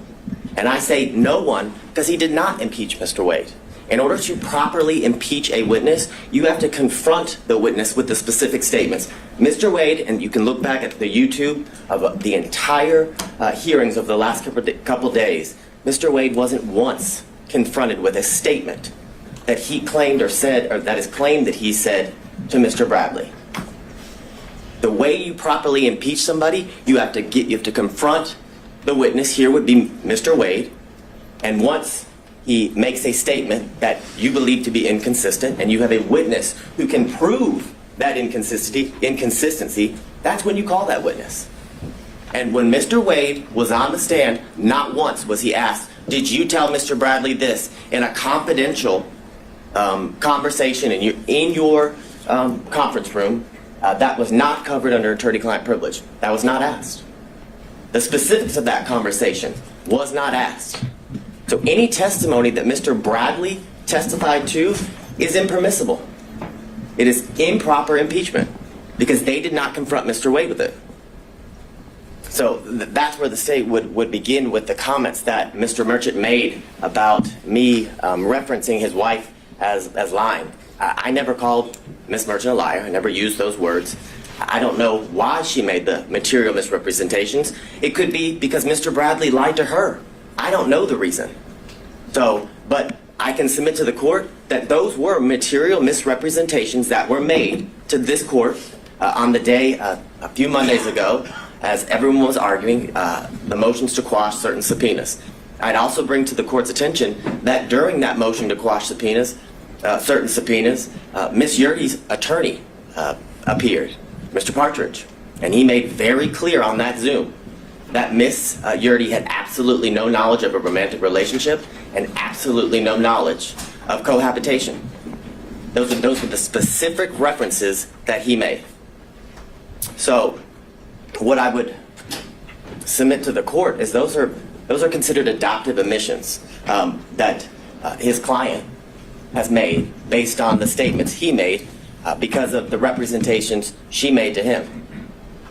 So, I know that sounds convoluted, but what I would say to the court is Ms. Yurdy told Mr. Partridge, because Mr. Partridge told the court that she had absolutely no information about romantic relationship, and she had absolutely no information as in regards to... So, but wait, are you making an argument I should make inferences based... Now, these would be attorney-client privileges, or communications then. She's communicating with Mr. Partridge about what her upcoming testimony is, that's why she's hired him, and you're telling me I should infer things based on her communications to him? Absolutely, because they're not attorney-client communications anymore when he discloses them to the court and everybody else as they watch the Zoom and attend the hearing. The difference is there was no request to go in camera. There was no request to go or to have a private conversation with you as was done with Mr. Bradley. That would have been the proper procedure. So yes, I'm asking you to infer that, 100%. I'm asking you to infer that her testimony was at best inconsistent. Because the testimony of Ms. Yurdy, when she testified, was vague, very little description. When asked in a very leading manner, is it true or do you know that Ms. Willis and Mr. Wade were in a relationship from 2019 into the time you were you were forced to resign from the district attorney's office in March of 2022? She said yes. And then further, when pressed by Mr. Sadow, he talks about why she believed they were in a relationship. And what was interesting from Ms. Yurdy's testimony, that they were pretty close friends up until she left the DA's office, that she asserted to the court that on a yearly basis, Ms. Willis said, I'm in a relationship with Mr. Wade in 2019. Oh, by the way, I want to tell you again in 2020, because we're in a new year, I'm still in a relationship with Mr. Wade. And again, in 2021, the assertion is Ms. Willis then went back to Ms. Yurdy and confirmed, hey, I just want to reconfirm me and Mr. Wade are still in a relationship. It's absurd. It's absolutely absurd. More importantly, when Mr. Sadow asked her about why she believed that they were in a romantic relationship based on her own observations, she said something. He actually asked her, did you see him kissing or hugging? She said yes, but there was no description or qualification about when it occurred, what she actually saw, was it a kiss on the cheek, things of that nature. So I would ask you to frame her testimony from that standpoint when you're addressing her credibility, as the court is going to do with each and every witness that you heard during the testimony of all the witnesses during the hearing. I'm going to see if my screen will share.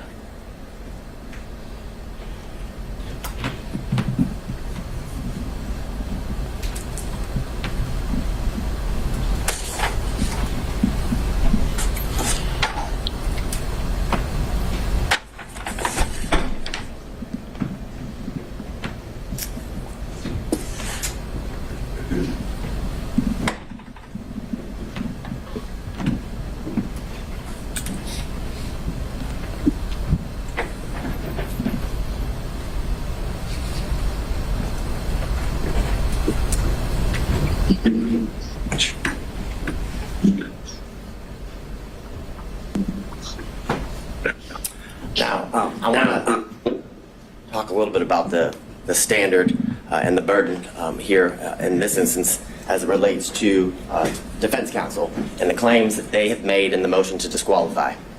And as I was doing a whole lot of research, I came upon this law review article from Cornell scholarship reading or publication. And they made very clear that courts have been relatively reluctant to exercise their power to disqualify prosecutors for any reason.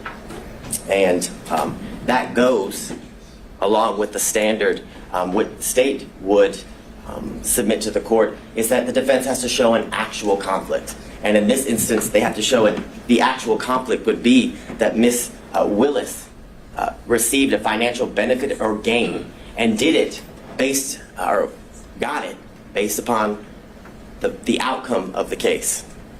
It doesn't make any sense. It makes absolutely no sense. And during the 3 days of the extensive testimony of all of the witnesses and the prolonged examinations of the witnesses by multiple defense counsel, they still got nowhere. We're in the same position we were in on Monday. The same assertions that were made on Monday have no answers today as we're before Your Honor. They were not able to provide any evidence as to, or to the contrary of Ms. Willis and Ms. Wade's assertions of when their relationship began. There's absolutely no evidence that contradicts that the relationship did not begin later than or around March of 2022, Your Honor. I'd further submit to the court, because of this failure, that their assertion or their request that, one, the indictment be dismissed. There's absolutely no evidence that the defendants in this case, their due process rights, have been harmed in absolutely any way. There was zero evidence. Not a single shred of evidence was produced through any of the exhibits or the witness testimony showing how their constitutional rights, their due process rights, were at all affected by the relationship that began in March of 2022 with Ms. Willis and Mr. Wade. And because of that, the motion to disqualify should be denied, and Ms. Willis as the District Attorney of Fulton County and Mr. Wade as the Special Prosecutor assigned to this case should be allowed to remain on this case and continue to prosecute the case to the end, Your Honor, until the trial is set by the court and is to begin. Now, the issues, obviously, you've heard a lot from defense counsel as to what the issues are for you to, I guess, determine. And here would be the state's contention, is that you must find that there's an actual conflict if you were or are to come to the conclusion that you should disqualify Ms. Willis and the District Attorney's Office. And looking at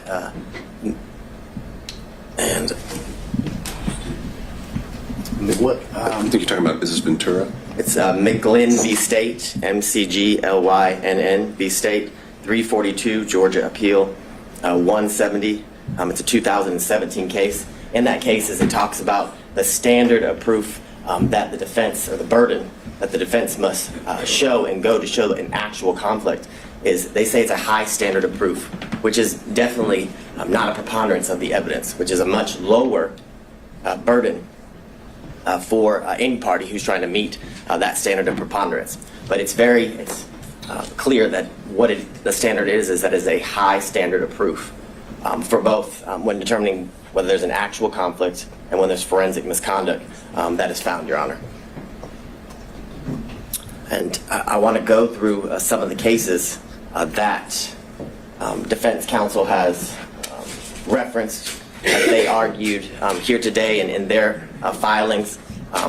And I guess the bright line standard, or the standard and the grounds for which disqualification is appropriate for Your Honor to be determining in all of the cases as it relates to disqualifying the elected district attorney, is that you either find that there's a conflict of interest or that there's been some sort of forensic misconduct. Those are, I guess, the two areas that Your Honor that is in your purview when you are looking to resolve an issue regarding disqualification. Now, in a recent case, Lee v. State, which is 224 Georgia, Lexus 31. It's a February of 2024 case here out of our appellate courts.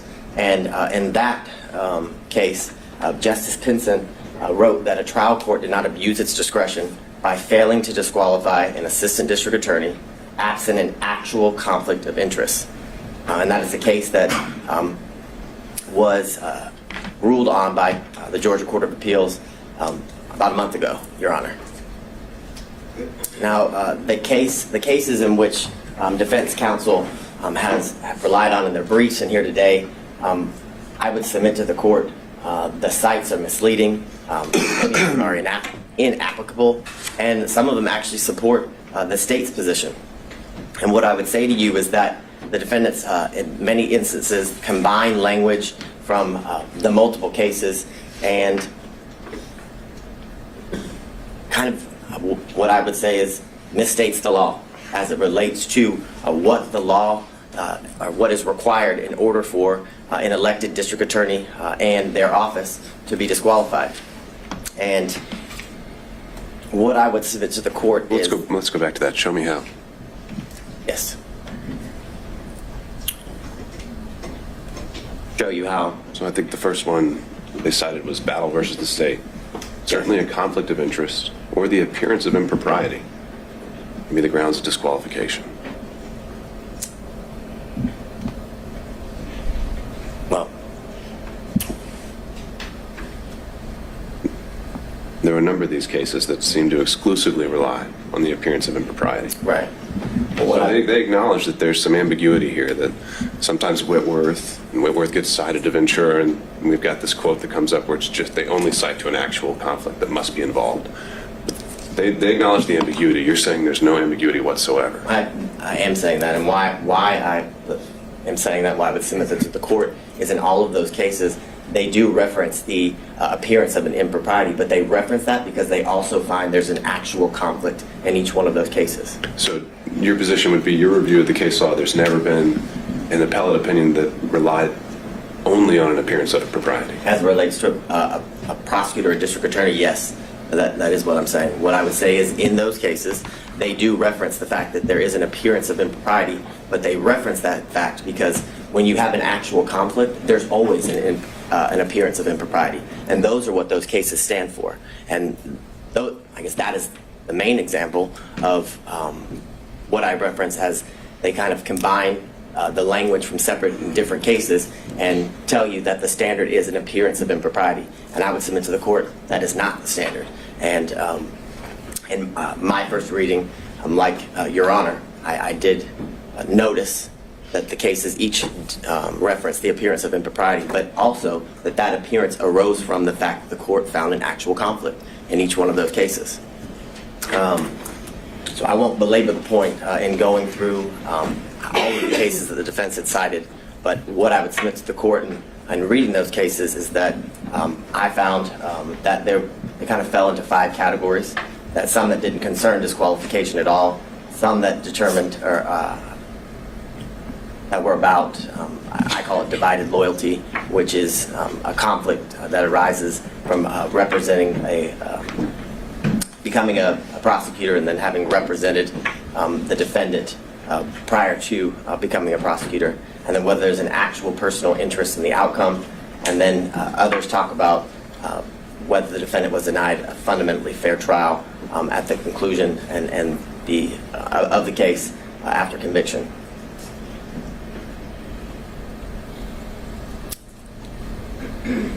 And these are some of the cases that defense counsel had cited within their brief that had absolutely no application to the issue that we're here before Your Honor today.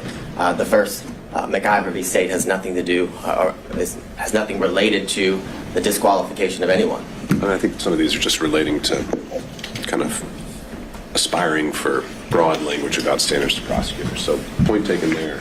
But if there are more, all right, keep going.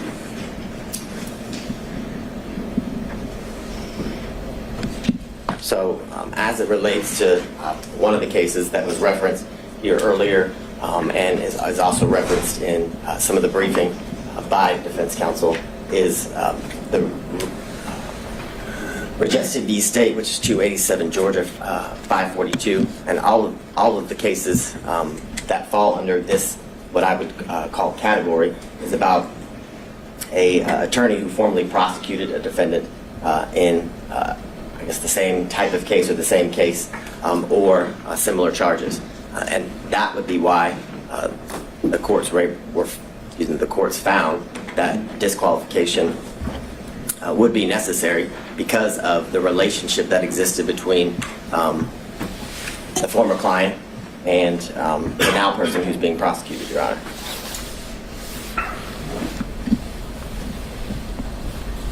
The next series of slides just goes through what has been addressed as it relates to the standard that is required when dealing with the issue of disqualification, and the state would contend and submit to the court that the defense must show an actual conflict in order to have the district attorney disqualified, and that actual conflict has to be in the form of showing that Ms. Willis, in this instance, received a financial benefit or gain in relation to the outcome of the case. Like many of the cases that involve personal interest, Your Honor, it's all based on a contingency fee, where how much they're paid, or a bonus, for example, is dependent upon the outcome of the case. That's how one is to show that there's a personal interest in the case. We have none of that here. And I would submit to the court, we have absolutely no evidence that Ms. Willis received any financial gain or benefit. The testimony was that Ms. Willis paid all of the money back in cash as related to the trips, and if didn't pay back in cash, it was all right. Let me explore this one a little bit. Mm-hmm. So, in addition to you're saying it's only an actual conflict, are you also saying that it's only if a financial interest is affecting the final result, the outcome? That's the only one we should be worried about, or is it that the prosecution as a whole is what we should be looking at in terms of a stake? So what I'm thinking of, I'm just going to try and come up with some hypos here. What if ADAs are given a bonus for every motion to suppress they win, $1,000 per Fourth Amendment claim they win? Well, now they've got an incentive, if one of their officers is lying, not to tell you about it, because they want to win that motion to suppress. But maybe that doesn't affect the outcome, because you can win a motion to suppress or lose it, and that doesn't decide whether it's going to be a guilty or not guilty verdict. But doesn't that affect the prosecution of the case, if not the outcome? Yes, I would definitely agree that that would be an instance where disqualification would be necessary and appropriate, because it's a situation that involves a contingency fee, and I would submit to the court that it actually does end up affecting. It could, based on how important the motion to suppress is, right? Correct. But if it's some immaterial, I don't know. But I guess, so you're saying it's maybe not so much just whether it's a guilty or not guilty dismissal, no pros at the end of the day.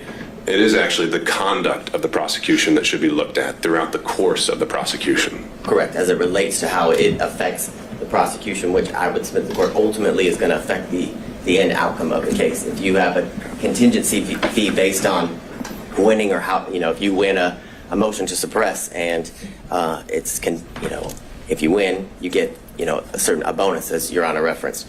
I think that is ultimately going to affect the end outcome of the case, because, as Your Honor just said, if there's an instance where an officer is lying, or where there isn't a good faith to go forward with that motion, the prosecutor would go forward with regardless, because of the contingency fee, which not only affects the prosecution at that point of the proceedings, but ultimately is going to affect the entire case, because if they were to win a motion to suppress, or I guess the motion would be denied, and the evidence wasn't suppressed, knowing that they didn't have a good faith basis to go forward affects the ultimate outcome of the case. So I think it's twofold, as Your Honor has referenced. I think it's at that part of the procedure or the proceedings would definitely qualify for a reason necessary to disqualify a prosecuting agency, but ultimately that action during the procedure will lead to the ultimate outcome of the case being or hinging upon a contingency fee like the ones in the cases referenced by counsel and the state that are on the screen. So getting into the language again, what you just had up there with greater amusements and amusement sales. Greater amusements is one of those. You refer to the appearance of conflict as dicta. Why do you think that's dicta? I think the quote from that one is, it guarantees at least the appearance of a conflict of interest. Why is that dicta? It seems very central to the holding in the case. Because I don't disagree with Your Honor, but in that case, an actual conflict was found, and the appearance... They didn't find that. I would disagree with Your Honor. My reading of the case is that an actual conflict was found, but because of that actual conflict, an appearance of impropriety was seen. And that's the reference, or why the state referenced that case in relation to the argument that an actual conflict is required.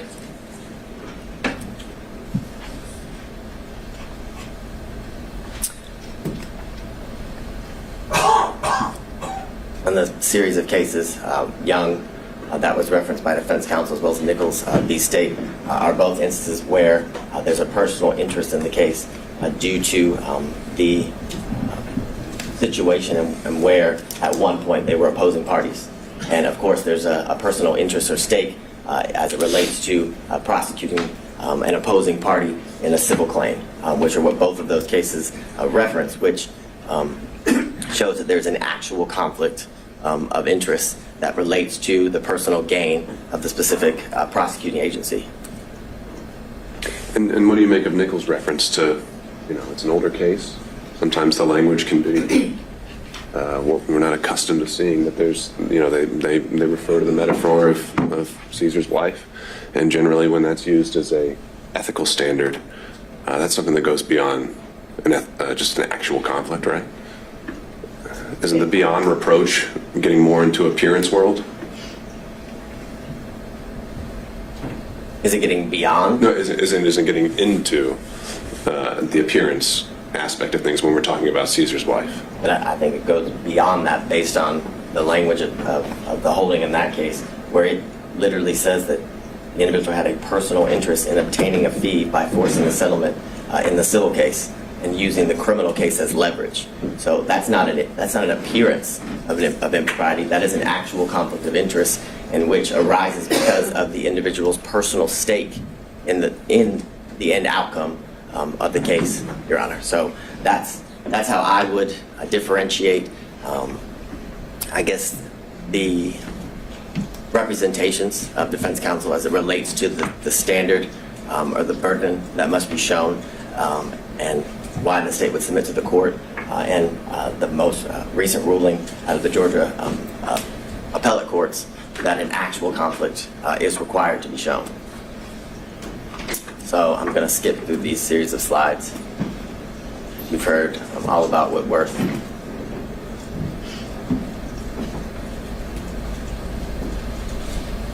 So I go back to what we referenced earlier, what's been referenced by all parties, that the grounds in which a district attorney can be disqualified is where a conflict of interest is found, and where there's forensic misconduct that is found. Those are the two grounds that are to be, I guess, are within the purview of the court as it relates to the issues here.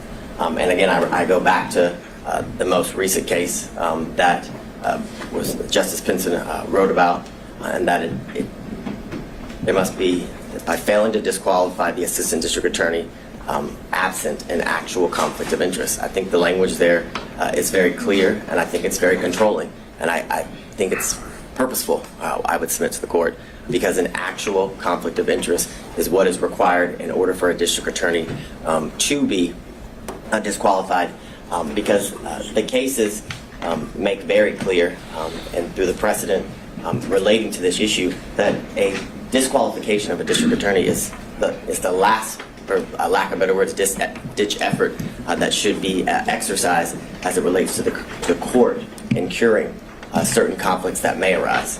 I think the case law is very clear that every effort is supposed to be made instead of, or I guess in lieu of, disqualifying the district attorney unless an actual conflict of interest is what's found, Your Honor.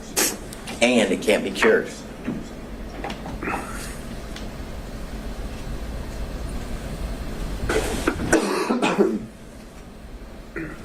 So what I would reference to the court, as was brought up earlier in Lyons v. State, 271 Georgia 639, a 1999 case where it talks about a theoretical or speculative conflict will not impugn a conviction, meaning that speculation, conjecture, things of that nature, assumptions are not enough for anything to arise to an actual conflict. And what I would submit to the court as well, that goes to the fact that what has to be shown is an actual conflict. If it's speculation. Is there any qualifier there, though, that's in a post-conviction context? So we're talking about, competent evidence. We're obviously in a pretrial phase here. I've wondered how much import to give that sentence when we're in a pretrial realm. That's assessing whether to overturn a conviction, and usually that's kind of an entirely different standard where we assess as a totality, was there a fair trial, is there harmless error? I know there's no harmless error when it comes to disqualifications, but just a thought, if you have any reactions. Well, I think what Your Honor just said is pretty on point in the sense that if it's found that if the trial court either applied the wrong standard or should have disqualified the district attorney, it leads to an automatic reversal, like you said, and it goes back to the trial court. And I think that is very enlightening in the sense that that's only done if an actual conflict is shown, and the fact that it can't just be theoretical, speculative, or assumptions that would lead to the appearance of impropriety, the appearance of a conflict that would lead to I mean, I guess I'm borrowing kind of from, as we've been doing the other pretrial motions, special demurrers seem to get different treatment pre-trial and post-trial. Post-trial, they get more of a pass unless you can show some issues, and I'm wondering if that same principle applies here with disqualification. Well, and but I don't have the answer to that. Well, what I would also say, and I don't remember the exact line, but I know there in Judge McBurney's order, he does address some of the concerns as it relates to the standard as it's applied post-conviction versus pre-trial during pre-trial issues. And what I would say to the court is that. So you're citing that in support? Because I didn't think the state was all that pleased with the analysis he applied. Well, what I'm citing. Legal analysis, that is. I'm citing what you specifically referenced as to the standard that is to be applied pre-trial and post-trial, whether it makes a difference. And what I would say to the court is the answer is no, as it relates to the speculative nature of the allegations or the claims made by defense counsel as it relates to whether a conflict actually exists, Your Honor. What I can't do at the moment is point exactly to the page at the end of the state's argument. I can give you the page number as it relates to Judge McBurney's order. I think I know what you're talking about, the footnote where you references the appearance standard. Yes. All right. Correct. Further, in Lambie State, 267 Georgia 41, on page 42, it's a 1996 case where the court says, nevertheless, the conflict must be palpable and have a substantial basis in fact.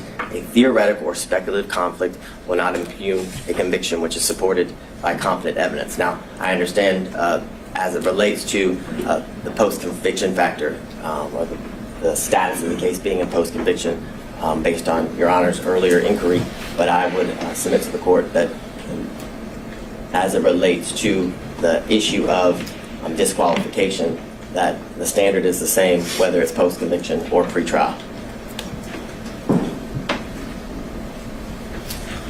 In Bloomfield v. Bornstein, which is 247 Georgia 406, it's a 1981 case. In that case, it says the appellees have not shown us a case where a per se rule was applied to disqualify an attorney on the basis of an appearance of impropriety alone. The Georgia cases cited by the appellee do not stand for the proposition that a trial judge is authorized in Georgia to disqualify an attorney solely on the basis of an appearance of propriety, which further goes to the state's submission to the court that the standard is that an actual conflict must be shown, and that conflict that arises shows that there's a personal stake of the district attorney as it relates to their personal financial gain that's being alleged.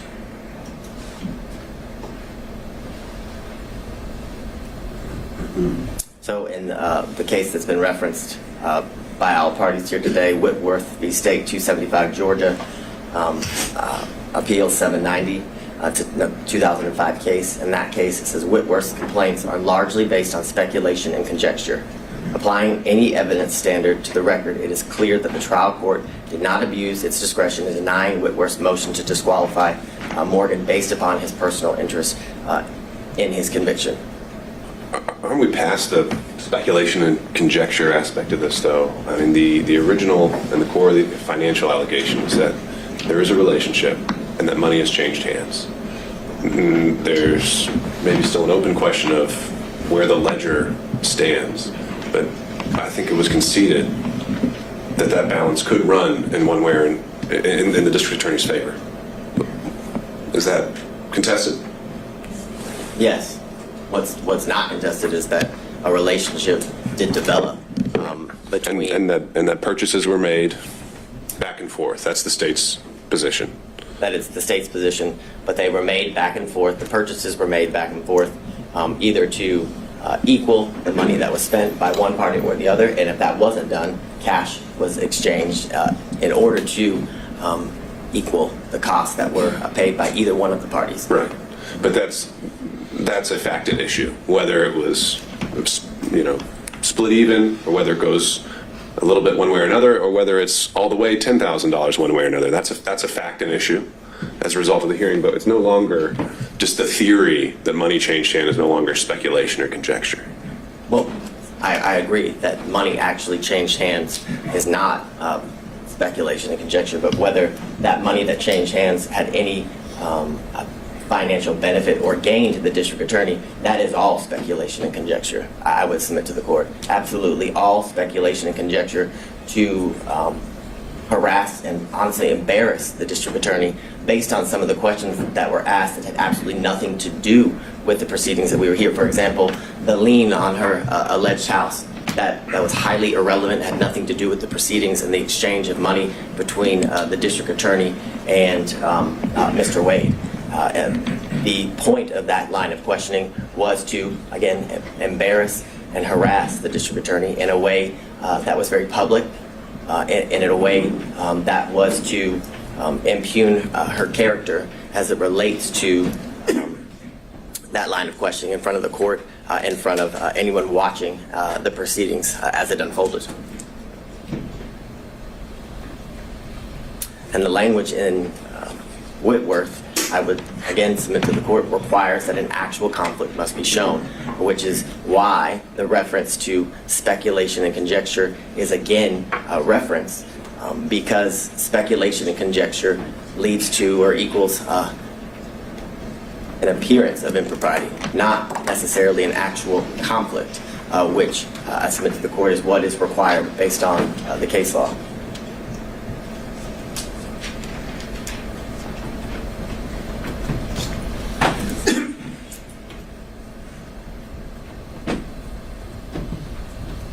So in State v. Sutherland, which is 190 Georgia Appeals 606, it's a 1989 case, and it says, while the prosecuting officers should see that no unfair advantage is taken of the accused, yet he is not a judicial officer.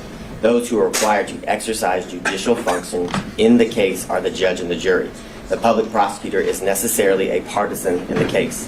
If we were compelled to proceed with the same circumspection as the judge and jury, there would be an end to the conviction of criminals, which goes to the premise that the appearance of impropriety is to apply to judges, not prosecutors. Because if that standard was to be applied in the manner in which the Sutherland case is referencing, then there would never be a criminal prosecution, because the state is always going to appear biased as it relates to getting justice for the victims or righting the wrong as it relates to the crimes in which the defendant is been indicted or accused of.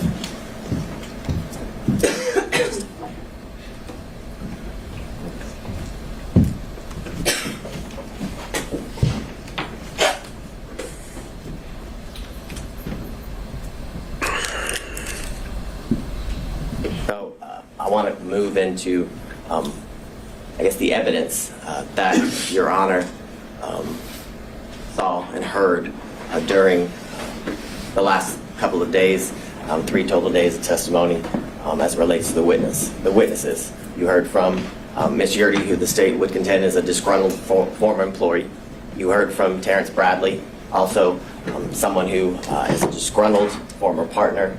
The text messages in the state's opinion show that he is vengeful. You heard from his own testimony here sitting before the court that all he did was speculate, and any information that he had and garnered and then passed on to Ms. Merchant was mere speculation.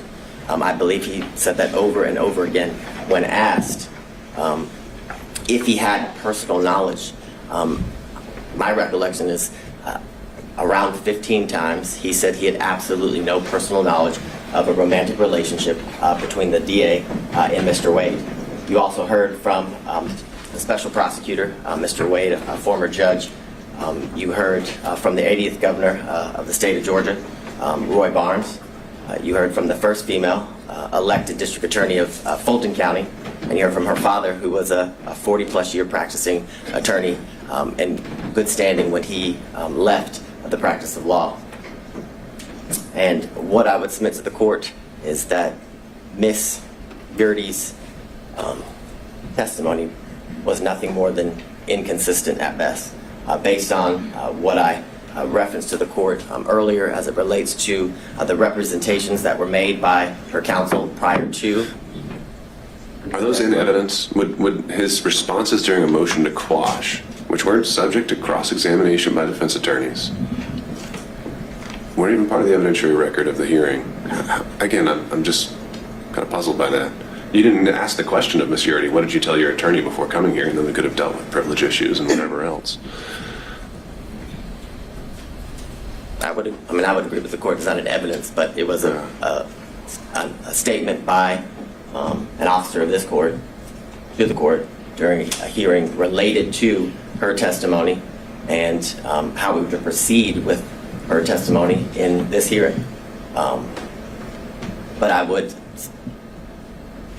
it's clear that what was represented as to why she would not have, I guess, be an appropriate person to testify was that she had absolutely no knowledge of the romantic relationship. That was the basis of why her counsel was saying that she shouldn't have to testify, that she shouldn't be So then compelled by under the that court. theory, if accepted, where did the incentive arise between Monday and Thursday for her to completely change things around? Where did the incentive So arise? she was fighting so hard to avoid the, if we're going down that road you proposed, she was fighting to have, not to come in here and testify at all. And then she comes in here and testifies. Why would she have testified the way she did if she didn't want to testify so strongly? If we're going down this road of trying to just gauge her interests and these kind of things, I don't know if I'm quite following that theory. And I can appreciate that, but I would say the reason she didn't want to testify, I would submit to the court, is because this is an incredibly public forum where she would have to testify against a former friend and a former boss. And I think the change, I wouldn't qualify it as an incentive. What I would qualify it is ultimately when she was forced to testify, right, a motive and a bias as to why she testified in the manner in which she did. When asked by Ms. Merchant as to the reasons for her leaving, she kind of danced around the issue. And then as Ms. Cross asked her about whether she resigned or forced to leave, she was fired, she came out and said she was given the choice: you can either resign, but either way you're leaving. You're fired, or you can resign in a manner in which she wouldn't be officially fired, and when she's trying to get future employment and things of that nature. So I would submit to the court that there's absolutely no incentive. An incentive is not why Ms. Yurdy's testimony changed, or the state would contend her testimony changed, but it was the reason she testified the way she did was because of her bias towards the DA, which gave her motive to what the state would contend is be less than honest before the court. And I would. But if we're going to draw inferences based on her fighting the subpoena, why would she have fought it if she had such a bias and wanted to say these untruths? Because she didn't want to come on national television and have to be exposed to the things that,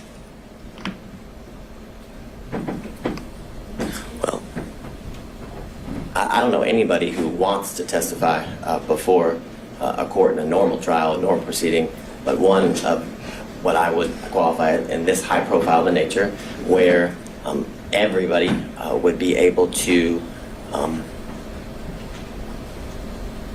watch and learn at what she has to say as it unfolds in the courtroom. And I'd further submit to the court there is reference to she left the DA's office in the text message that were submitted in, I believe, what is it, Defense Exhibit 39. that it's because she released confidential information in the DA's office, from the DA's office, that led to her firing, that she wasn't. And I know I'm just because it's more conversational, which I appreciate. I know I might be getting you off script, so I don't want to use up all your time if you need to get through some other things.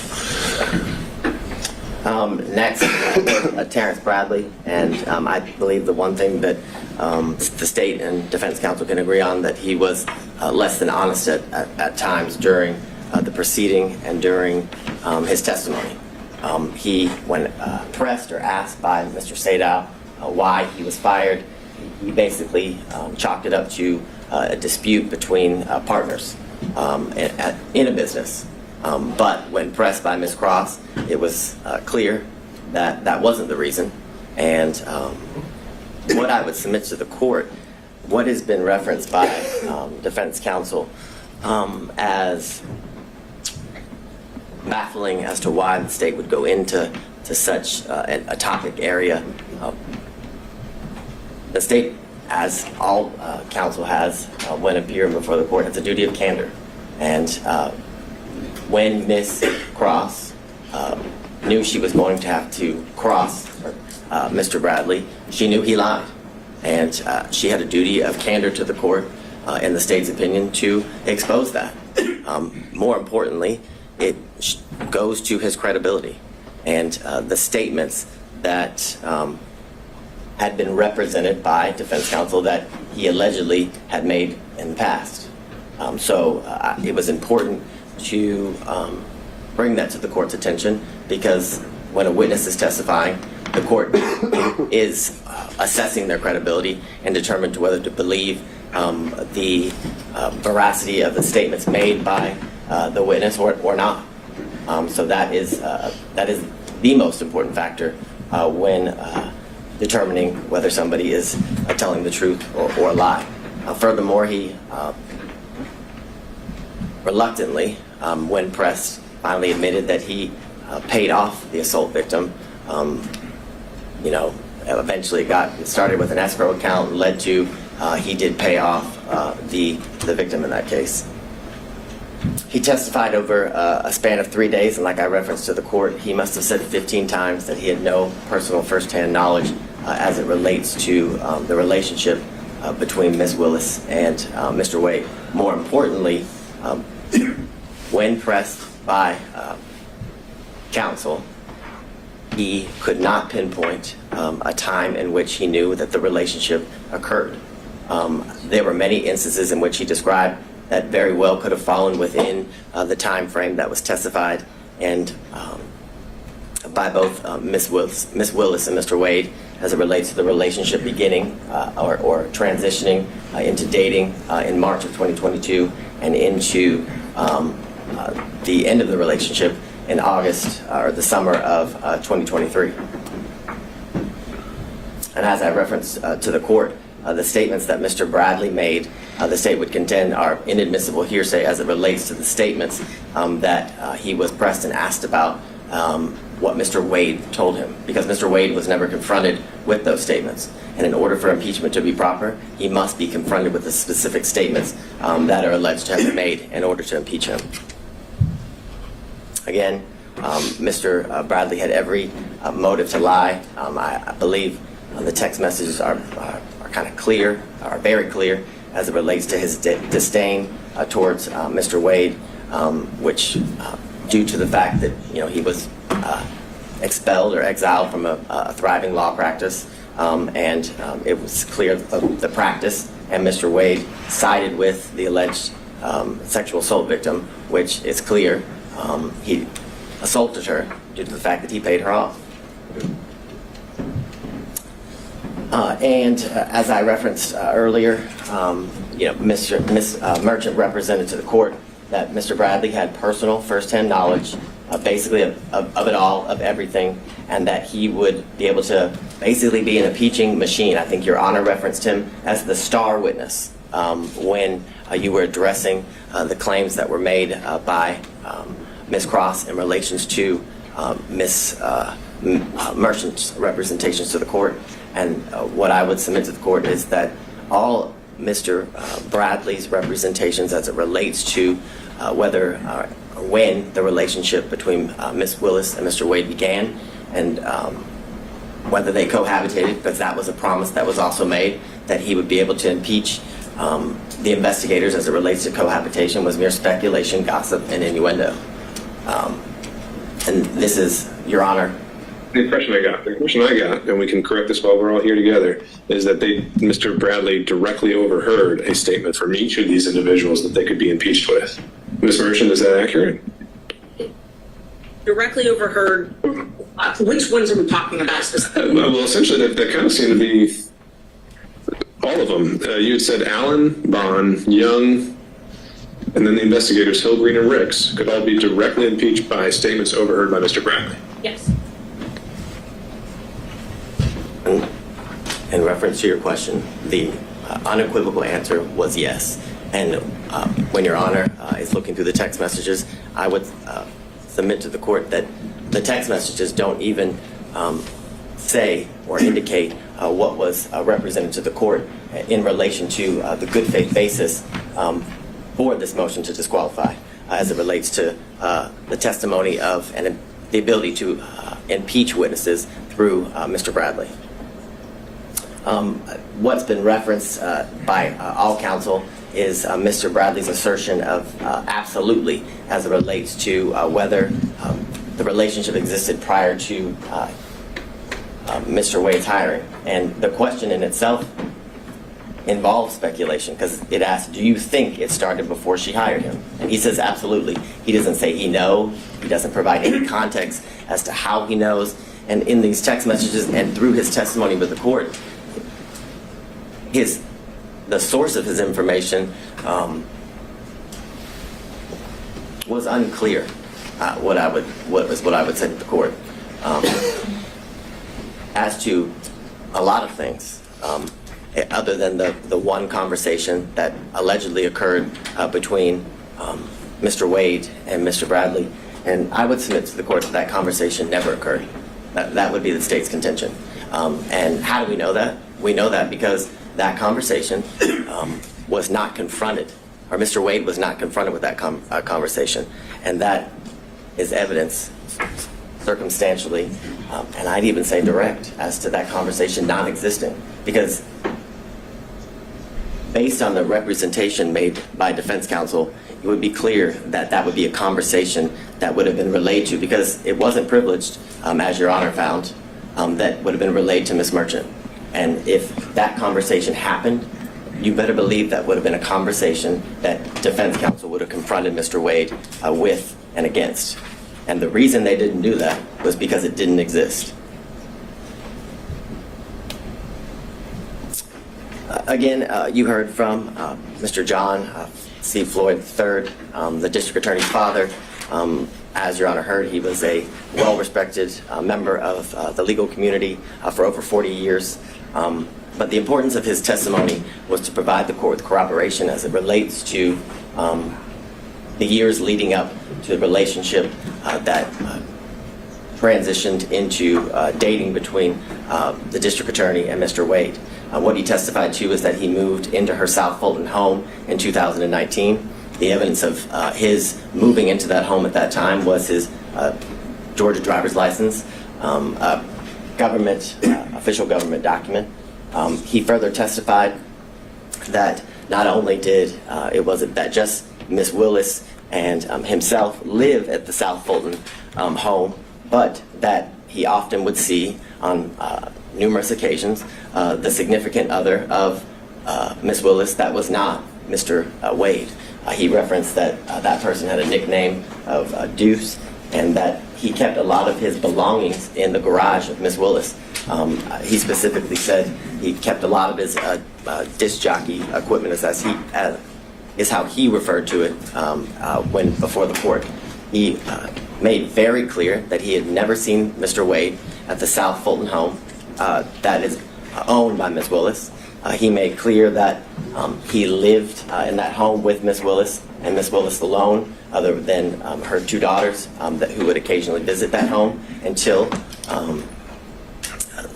after February of 2021. But what precipitated the soon move of Ms. Willis to what I would reference as safe houses for her protection was a protest that occurred before her home in February of 2021. He then expressed to the court that Ms. Willis moved in the spring of 2021, and that due to these threats that were taken very seriously, he had only seen his child 13 times. He said, in reference to the questions by defense counsel that were in a, and I'm just going to be straight up with the court, they were trying to make Ms. Willis a liar, what is how I would submit to the court, in the sense that she testified that she was concerned for her safety and her family's safety, which included her father and her daughters, and that Mr. Floyd remaining in that home kind of rebutted all of that, made it so it wasn't true. But he testified that he stayed in the home because it was the home that she had put her blood, sweat, and tears in and was able to buy, and that he stayed in the home because there was constant officer presence. He told the court that he bought extra security equipment. He even went as far to tell the court that he slept in different rooms on different nights because he felt his safety was in such a concern.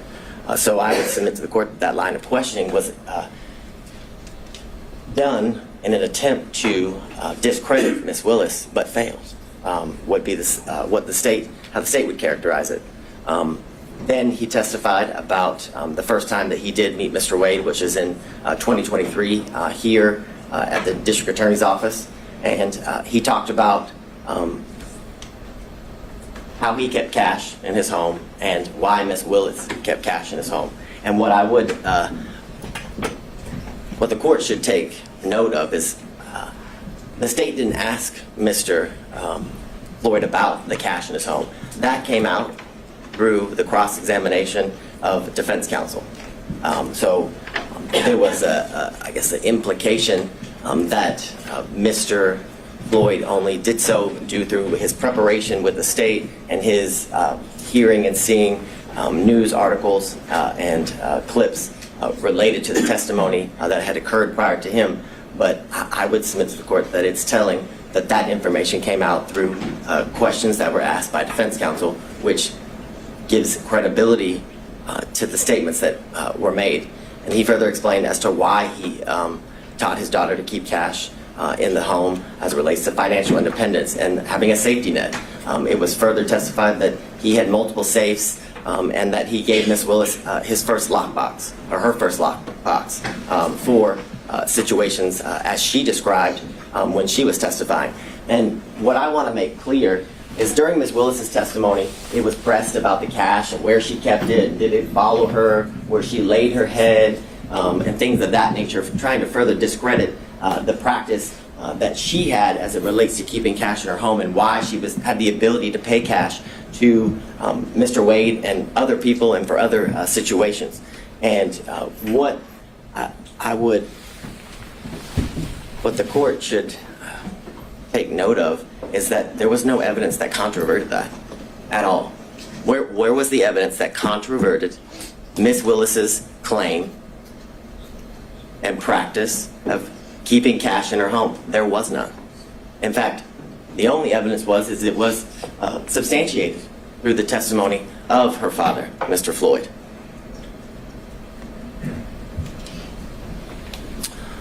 Furthermore, you heard from former Governor Roy Barnes, and his testimony was significant and important because how I would phrase it, Your Honor, is it debunks this. Let me on this point, and I think you might have had a more recent opportunity to review his testimony than I have. You say on the slide that she was the first choice to lead the prosecution. Was that actually his testimony, or was his testimony that he was asked to come aboard? Did he use the words that he was asked to lead? Yes, it would be. That's my recollection, that he was asked to lead the prosecution. He was asked to he was asked to fill the position that Mr. Wade is currently in, which is the lead prosecutor. It was said in that way as well as it relates to the testimony of Mr. Barnes. So I think it'd be very clear. My recollection is that he said lead, But what I can submit to the court that I know he also said that he was asked to fill the position that Mr. Wade is currently filling for the state of Georgia, which is the At lead that prosecutor. time, as special grand jury prosecutor, right? Yeah, the special, I guess, yeah, as the special prosecutor, lead the investigation, which led to the ultimate prosecution that we're here before Your Honor today. He also indicated that the reason he turned that job down was because it didn't pay enough. He said he had mouths to feed at his law firm, and that he also didn't want to live the rest of his life with bodyguards, because he had lived that for the years in which he was the governor of Georgia. Furthermore, he confirmed the qualifications of Mr. Wade, which I still find it quite interesting and confusing as to attacking Mr. Wade's qualifications, in that it's almost as if Mr. Roman's counsel is asking that the state put a prosecutor on the case that she sees to be more qualified to attempt to convict her client. It's an interesting argument, and it's one that makes no sense.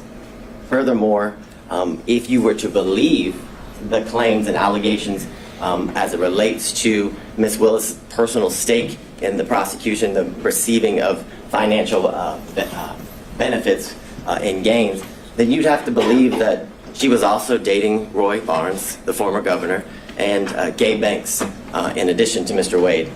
If she has this grand plan scheme in order to profit off of the prosecution of this case, because that's what they're saying. Or they're saying that she telepathically or prophetically was able to know that Mr. Barnes and Mr. Banks would turn down the position so she could then hire Mr. Wade. It's ridiculous. It's absurd, and it's desperate. It's a desperate attempt to remove a prosecutor from a case for absolutely no reason, Your Honor, other than harassment and embarrassment. This slide, and we've been through a lot of the testimony. And I should be clear there, it was not introduced in evidence that Mr. Banks turned her down, right? How's that part of the record? Well, I'd ask the court to take judicial notices, has been asked repeatedly. Unless the district attorney had testified to that. I don't recall offhand. I will be frank with the court. I don't recall if Ms. Willis testified to that exact fact, but I know that Mr. Banks represented that to the court during Monday's hearing as it relates to the allegations that were made. I understand Your Honor's position as it relates to that. Just trying to make sure we know exactly what is in the evidence and is not, but regardless, I think your point is made. I think it's an evidence of the record as it relates to, I guess, the issues that led up to the actual hearing of this case. So I understand Your Honor's position, but it did come out during a proceeding that was prior to the actual hearing. This slide is just a chart showing kind of the testimony of both the district attorney, Ms. Willis, and Mr. Wade, as it relates to how they met, how or when Mr. Wade became the special prosecutor, when their relationship evolved into a romantic one, talking about the trips in which they took after their relationship evolved into one that became romantic, and when it ended. And what, again, I would submit to the court is that those facts were consistent, and the only person who contradicted that when the relationship started was Ms. Yurdi. And what I would bring to the court's attention is that it was represented to the court that Ms. Yurdi was a witness other than Mr. Bradley who could bring to the forefront this issue of cohabitation. And when pressed and when asked about it, Ms. Yurdi had absolutely no information as it relates to this alleged cohabitation. It was false. She said she had no information. She was asked about trips. She said she had no information about the trips. Yet, she's such a good friend that Ms. Willis confirmed each year that Mr. Wade and her continued to be in a relationship 2019, 2020, 2021, until their relationship ended due to her forced resignation and splintering of their friendship, Your Honor. heard, I guess, several exhibits obviously were tendered in. Most of them were exhibits that came from the sealed divorce of Mr. Wade and Miss Jocelyn Wade, contracts for legal services, trip itineraries, and the text messages. And I would specifically reference, prior to today, the only text messages that were before Your Honor were Defense Exhibits 26 and 27, which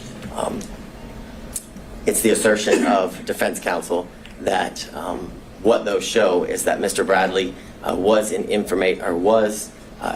had information as it relates to the relationship starting prior to March of 2022, and that's just false. Those text messages do not contain that. It does not pinpoint, just as Mr. Bradley couldn't, when the relationship actually started.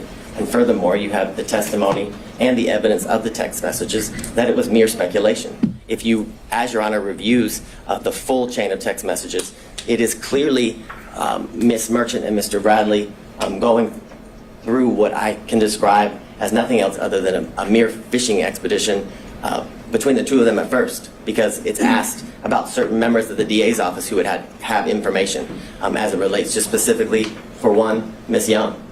It is asked whether she would have information, and he had no idea. He said he assumed, he was speculating. And that is the same as each person that was subpoenaed in reference in the text messages. All of that was speculation. And you know it was speculation because not a single one of them testified. That's telling.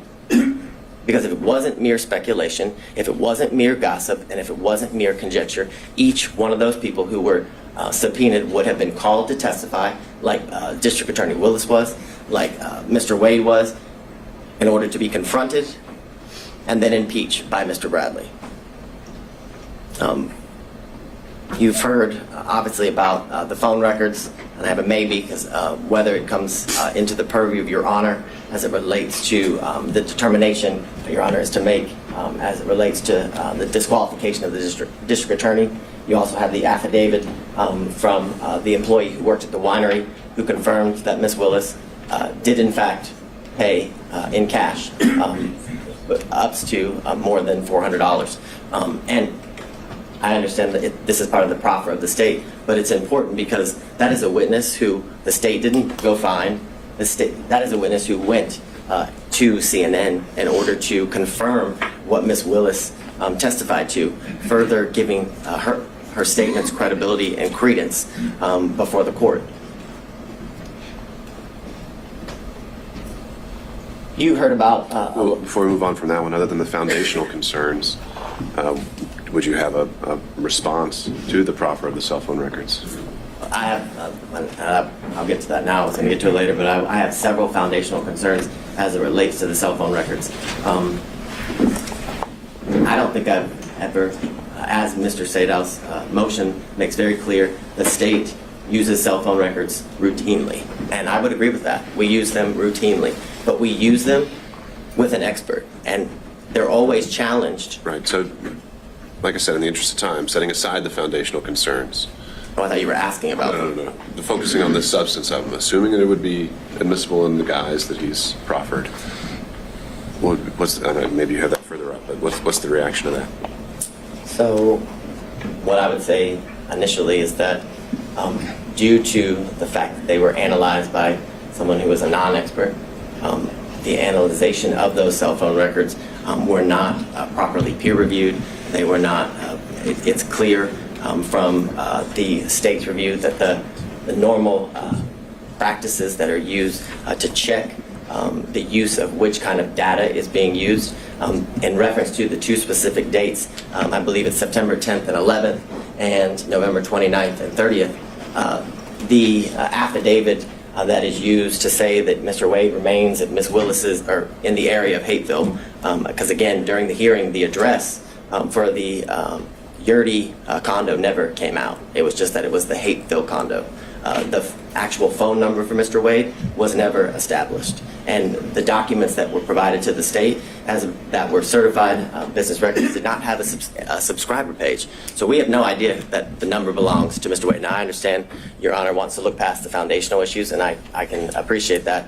But the foundational stuff is very important as it relates to the admissibility of the records. No doubt about that. But if somewhere how they were able to survive those foundational concerns, do you have any reaction? Yes, I do, and I will skip forward so I don't. So what's interesting is that the records that were provided they start in January of 2021 and they go, I believe it's to November 30th, I think is what of 2021, the span of the records. And you heard from all of the witnesses, including Ms. Yurdy, that Ms. Willis did not move into the Hateville address until April of 2021. That was the testimony from all of the witnesses, April of 2021, and that she lived in her South Fulton home from when she met Mr. Wade in October of 2019 up until when she had to move. And the assertion by defense counsel is that Mr. Wade and Ms. Willis began a relationship right after they met in October of 2019.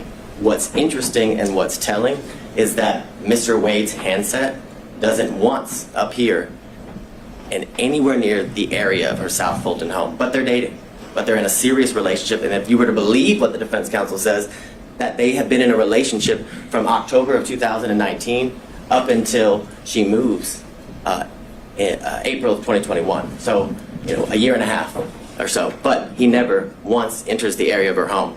But they want you to believe that that's a lie, which is why counsel for defense continued to press District Attorney Willis and Mr. Wade as to whether he had ever been to that South Fulton home. Well, this corroborates that that was not a lie, that he had never been to that home, and it's more than suspect if you've been in a relationship, as they claim, for all this time, but never once went to the house. So I think that's telling.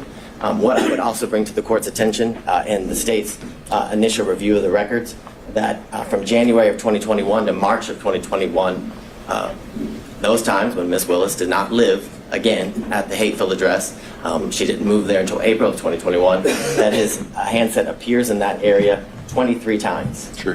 Why How do you reconcile that with this testimony that was alluded to, I think, by opposing counsel, the reasons he gave for being in the area? Well, would those line up to 23 times? I think, he didn't give too many reasons for being there, right? Well, I think that's the point. I would say yes, that is the point. He referenced that that's an area that it was not uncommon for him to be in, and clearly that is the case because Ms. Willis didn't live in that area. So again, it's further corroboration as to what Mr. Wade indicated to the court. And after Ms. Willis moved into the condo in April of 2021, they appeared 35 times. Now, I want to make clear to the court, both Ms. Willis and Mr. Wade never denied that he had been to that condo before. The specific testimony that was elicited by Ms. Willis and Mr. Wade was that he had never laid his head, was the direct quote, at that condo, which these records don't prove that he laid his head anywhere. If you were to believe the analysis, or if you were to give credence to what the non-expert says as it relates to Mr. Wade's handset in September and November for the 3 to 4 hours that the phone is alleged to have remained, that doesn't disprove anything that was testified by both Mr. Wade and District Attorney Willis. It was that he visited there. The specific hours of their visits was not something that was pursued during the questioning of both of the parties. So what I would also submit to the court is that if you look at the days as it relates to in September and November, the use, the type of information that is used to make the plots for the longitude and latitude of the handset is data records. It's not voice records. It's not SMS or text messages. It's data records. And it is not uncommon for an expert to testify as it relates specifically to AT&T records that actual data record is unreliable as it relates to the location of the handset. due to the type of information that it is, that it's data. It's not the voice and the SMS, which I know, Your Honor, as has been referenced, was a prosecutor not only here in this county, but for the federal government, where this kind of information is commonly used. So in the comments that were made by the court, it was clear that you understood and understand the use of cell phone records as it relates to put somebody in an area, and again, not in a specific location. I'd also bring to the court's attention, as it relates to the validity of the affidavit and the analysis done by the expert that was hired by Mr. Sadow, is that not once does it reference the fact that AT&T records commonly have duplicate and triplicate entries within the call detail records. That is something that is commonly seen, and that is something that is seen in these records. And that is something that leads to the incorrect number of times that has been alleged that Ms. Willis and Mr. Wade were in communication through text and voicemail. And I'd also submit to the court that that number doesn't prove anything again, doesn't prove that anybody's in a relationship. It proves that they were in communication with each other. And I think Your Honor can use your own life experience as it relates to people you work with or friends that you are close with, and the number of times that you make calls to any of those people. I can submit to the court that I have a friend who I've been friends with for 15 years, and she worked in the office previously with me. And based on our professional relationship and our personal relationship, the friendship that we had had and still have, that we talk 30 times a day. So and that doesn't mean we're in a relationship. So the assertion that the number of times that Ms. Willis and Mr. Wade have spoken to each other, whether it's through text message or phone, it has no validity as it relates to them being in a relationship. What I would submit to the court is that what was shown through all of the evidence was that there's been a true cost to Ms. Willis as it relates to her life, that she had additional expenses that she had to endure because of her position, in the sense that she told the court that she had a mortgage, but on top of that mortgage, that in a house she didn't live in anymore, she had to pay for a safe house, that her home was vandalized, and there were racial epithets and sexual bigotry that were spray painted onto her house. The concern of her safety in her life is something that was testified to, and the fact that this job has led to the isolation and separation of her from her family and friends, which was given credence, and the credibility of those statements were provided by her father, Mr. Floyd, that he had only seen his daughter 13 times since all of these instances occurred. The cruel nature of the statements and the falsehoods that, for example, in these text messages that were purposefully leaked to the media as it relates to Ms. Willis's daughter, subjecting her position in school, that she flunked out of college, which isn't true, which in fact she has graduated from an HBCU. But what's been leaked to the media is the fact that she flunked out of school and someone other than her father moved her, which again, the validity of which was never shown. And all the while, Ms. Willis, facing these costs, has been able to continue to do the work unrelated to this case, which is shown in the fact that Atlanta's murder rate and violent crime rates have decreased while she has been in office. But what was shown through the testimony of all of the witnesses and through the evidence that Your Honor heard was that there wasn't an actual conflict, that the defense failed to provide any sort of actual conflict in relation to Ms. Wade's, I guess, the relationship that transpired from the relationship between her and Mr. Wade, and that there was absolutely no evidence of a financial benefit that she gained as it relates to the prosecution of this case and the ultimate outcome of the case.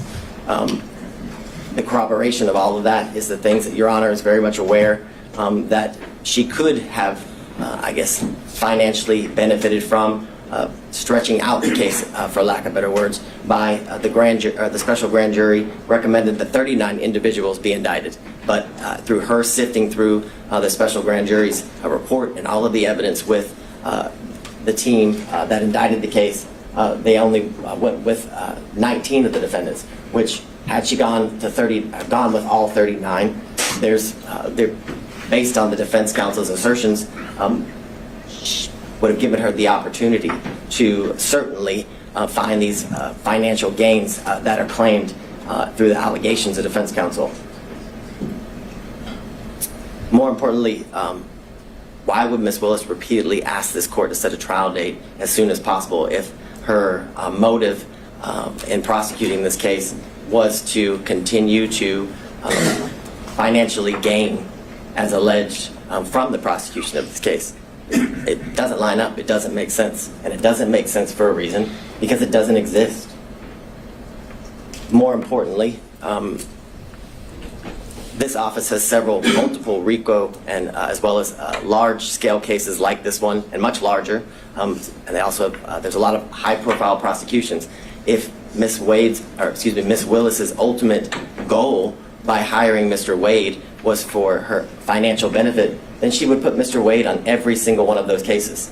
So she could certainly revel in the riches and lavish lifestyle that has been referred to by defense counsel, which there's been absolutely no evidence of. The evidence was she stayed at a DoubleTree in Napa, a DoubleTree.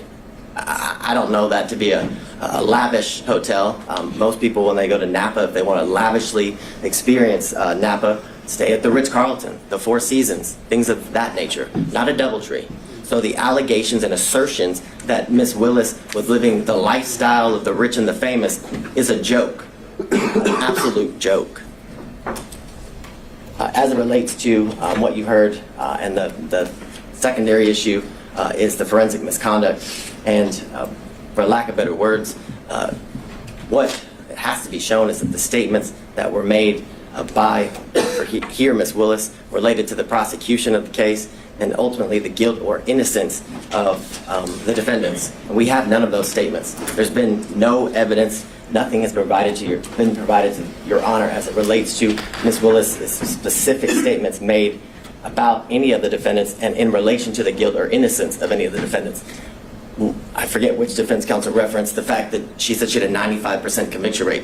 Well, what Ms. Willis's job is to instill confidence in the community as to how well she is doing as it relates to her constitutional duties. And that was exactly what was done when she referenced that she had a 95% conviction rate in the previous year that she was serving as a district attorney. More importantly, it's been the allegations about race and religion being imputed in her speech, and that those comments were directed at the defendants at this table. And if you listen to the speech, those comments are directed at two elected or political officials. I believe it was Marjorie Taylor Greene and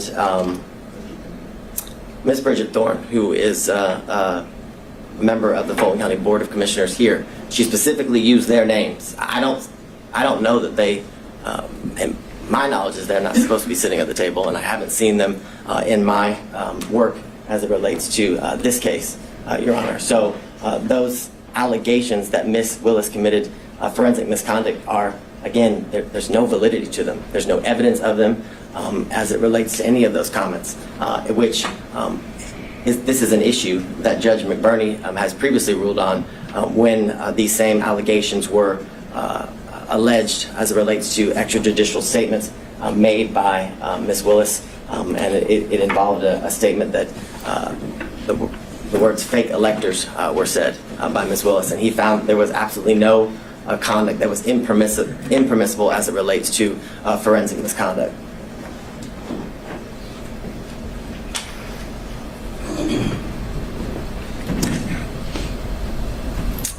And I guess to drive home the point, at no point in any of the statements that were made and that are alleged here as it relates to the speech that she made at the church, at no point did she mention the guilt or innocence of any of the defendants.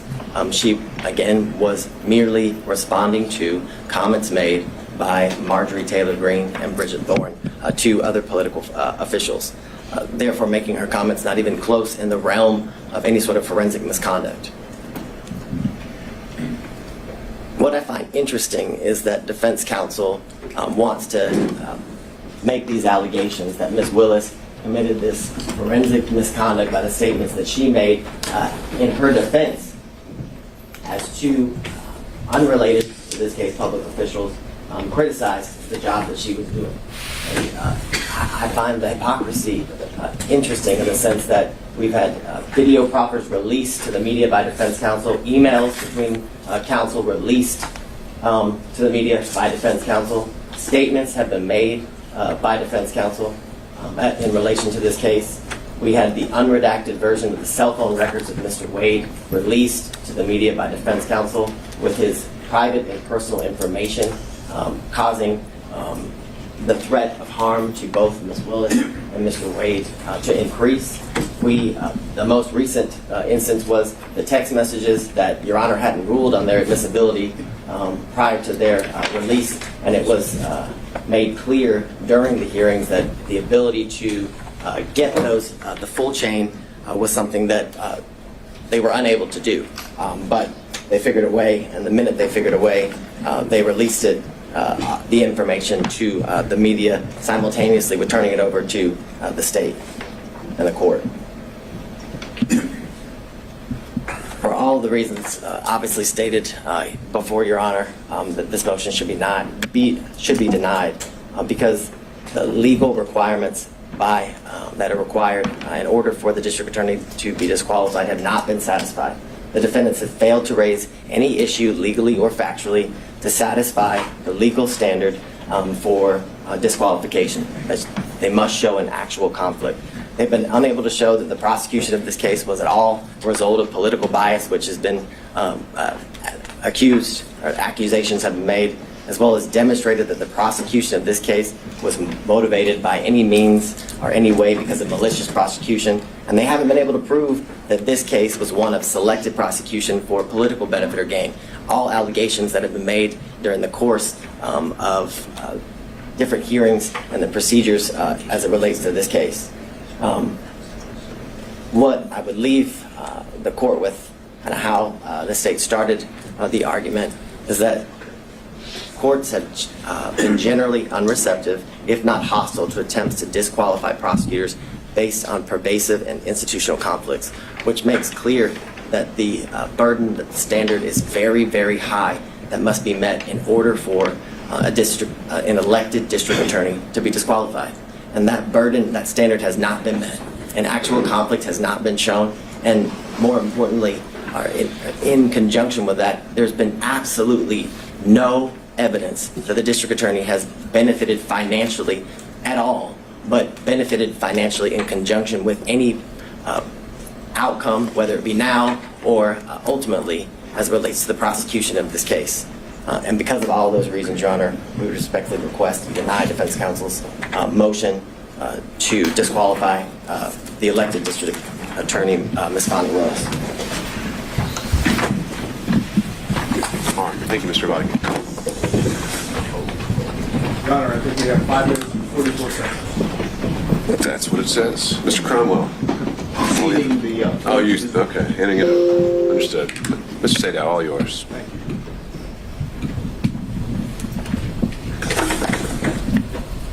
I'm going to do rebuttal, specific rebuttal. One, state somehow makes an argument that we should have asked Mr. Wade questions about his relationship and his communications with Mr. Bradley when they objected over and over and over. And Wade's counsel objected over and over and over, claiming that everything that Bradley was told by Wade was attorney-client privilege. Your Honor made determinations thereafter to Bradley. We didn't get the opportunity to call Mr. Wade back to the stand. So to claim that you can't impeach him because you didn't ask him when they objected to us asking him obviously is a false position to take as disingenuous as it can be. Now, if the court wants to open it up, we'll be more than happy to call Mr. Wade back to the stand. But as the record stands, there could be no confrontation of Mr. Wade when both his counsel and the state are arguing that it shouldn't be done. Second, let's use a little common sense here. Forensic misconduct received about 2 minutes worth of discussion. The rest of it is all on conflict. Forensic misconduct dealing with the way the state wants you to have it is if you don't accuse someone or you don't say that someone's guilty. Yeah, assuming you can impugn someone's character to the degree that constitutes forensic misconduct, why is that? I'm sorry, say that. Here? Assuming you can impugn someone's character to the degree that it constitutes forensic misconduct. I think that I guess the state's primary position was that they weren't talking about you at the church. Right. And if you go listen to it and watch it, it starts off by saying, why does Commissioner Bridget Thorne and so many others, and then it refers to they attack him for being black. They attack him, not anyone else, just they attack the black man. They're not talking about Miss Thorne or Marjorie Taylor Greene. They're talking about us. And you know how everybody knows that? Because not a single story from the media reported anything other than Fani Willis accused the defense and defendants of being racist. Now here's the common sense part of this. If you follow the state's position on forensic misconduct, Fani Willis could all day long talk about race. She could say the defendants, I'm not saying they're guilty or not guilty, but they're racist. They're racist. They're racist. And according to the state's position on forensic misconduct, that wouldn't be a problem. Obviously, that makes no sense whatsoever. The issue here that we've dealt with on forensic misconduct is not simply the church speech. It's why she did it, how she did it, calculated, and all the other things that we talked about with the testimony of Wade and Willis in this case. Let's go to the relationship issues and the cell phones briefly. No one knew that there was a relationship between Wade and Willis, according to Wade and Willis. Not a soul was ever told that they were dating or that there was an intimate relationship. Ever. They concealed it from all parties. From Daddy. Daddy didn't even know they had a relationship. Suggest that somehow in the beginning of 2021, January to whatever it was into April, that they couldn't have met in Hapeville. They didn't meet anywhere that would allow the public to see them. That's the reason why they were meeting at Yertes, because no one else was ever there. Remember the testimony? Who else was there besides Mr. Wade and Miss Willis? Both of them agreed. No one ever went there except them. They didn't go to where Daddy was in Miss Willis's house because Daddy was there and Daddy would know. No other prosecutors knew. No one knows except who? The one person that knew was Bradley and Yerty. Yerty was best friend at that time with Miss Willis, and Bradley was the partner of Wade. Now, the only way that Bradley can walk away from the, I have very little time, so I'll skip that. Let's go to something. Motive. That's it, an issue. Whose motive in this case is the strongest? Fani Willis, Nathan Wade. Because if they testify truthfully on every point, what happens if the relationship started before November 1st? They get disqualified. Who has the best motive of anyone to lie? They do. Who has the most at stake to lie? They do. Who wants to stay on this case for whatever the financial reason may be? They do. And all right. Thank you, Mr. Sadow. There it is. All right. Thank you, everybody. I think has been very much made clear by the argument and the made today is that there are several legal issues to sort through, several factual determinations that I have to make, and those aren't ones I can make at this moment. And so I will be taking the time to make sure that I give this case the full consideration it's due. I hope to have an answer for everyone within the next 2 weeks. Until that point, if there are any other issues that come up, council can reach out, and we'll have an order posted on the docket. Thank you all. We're off the record.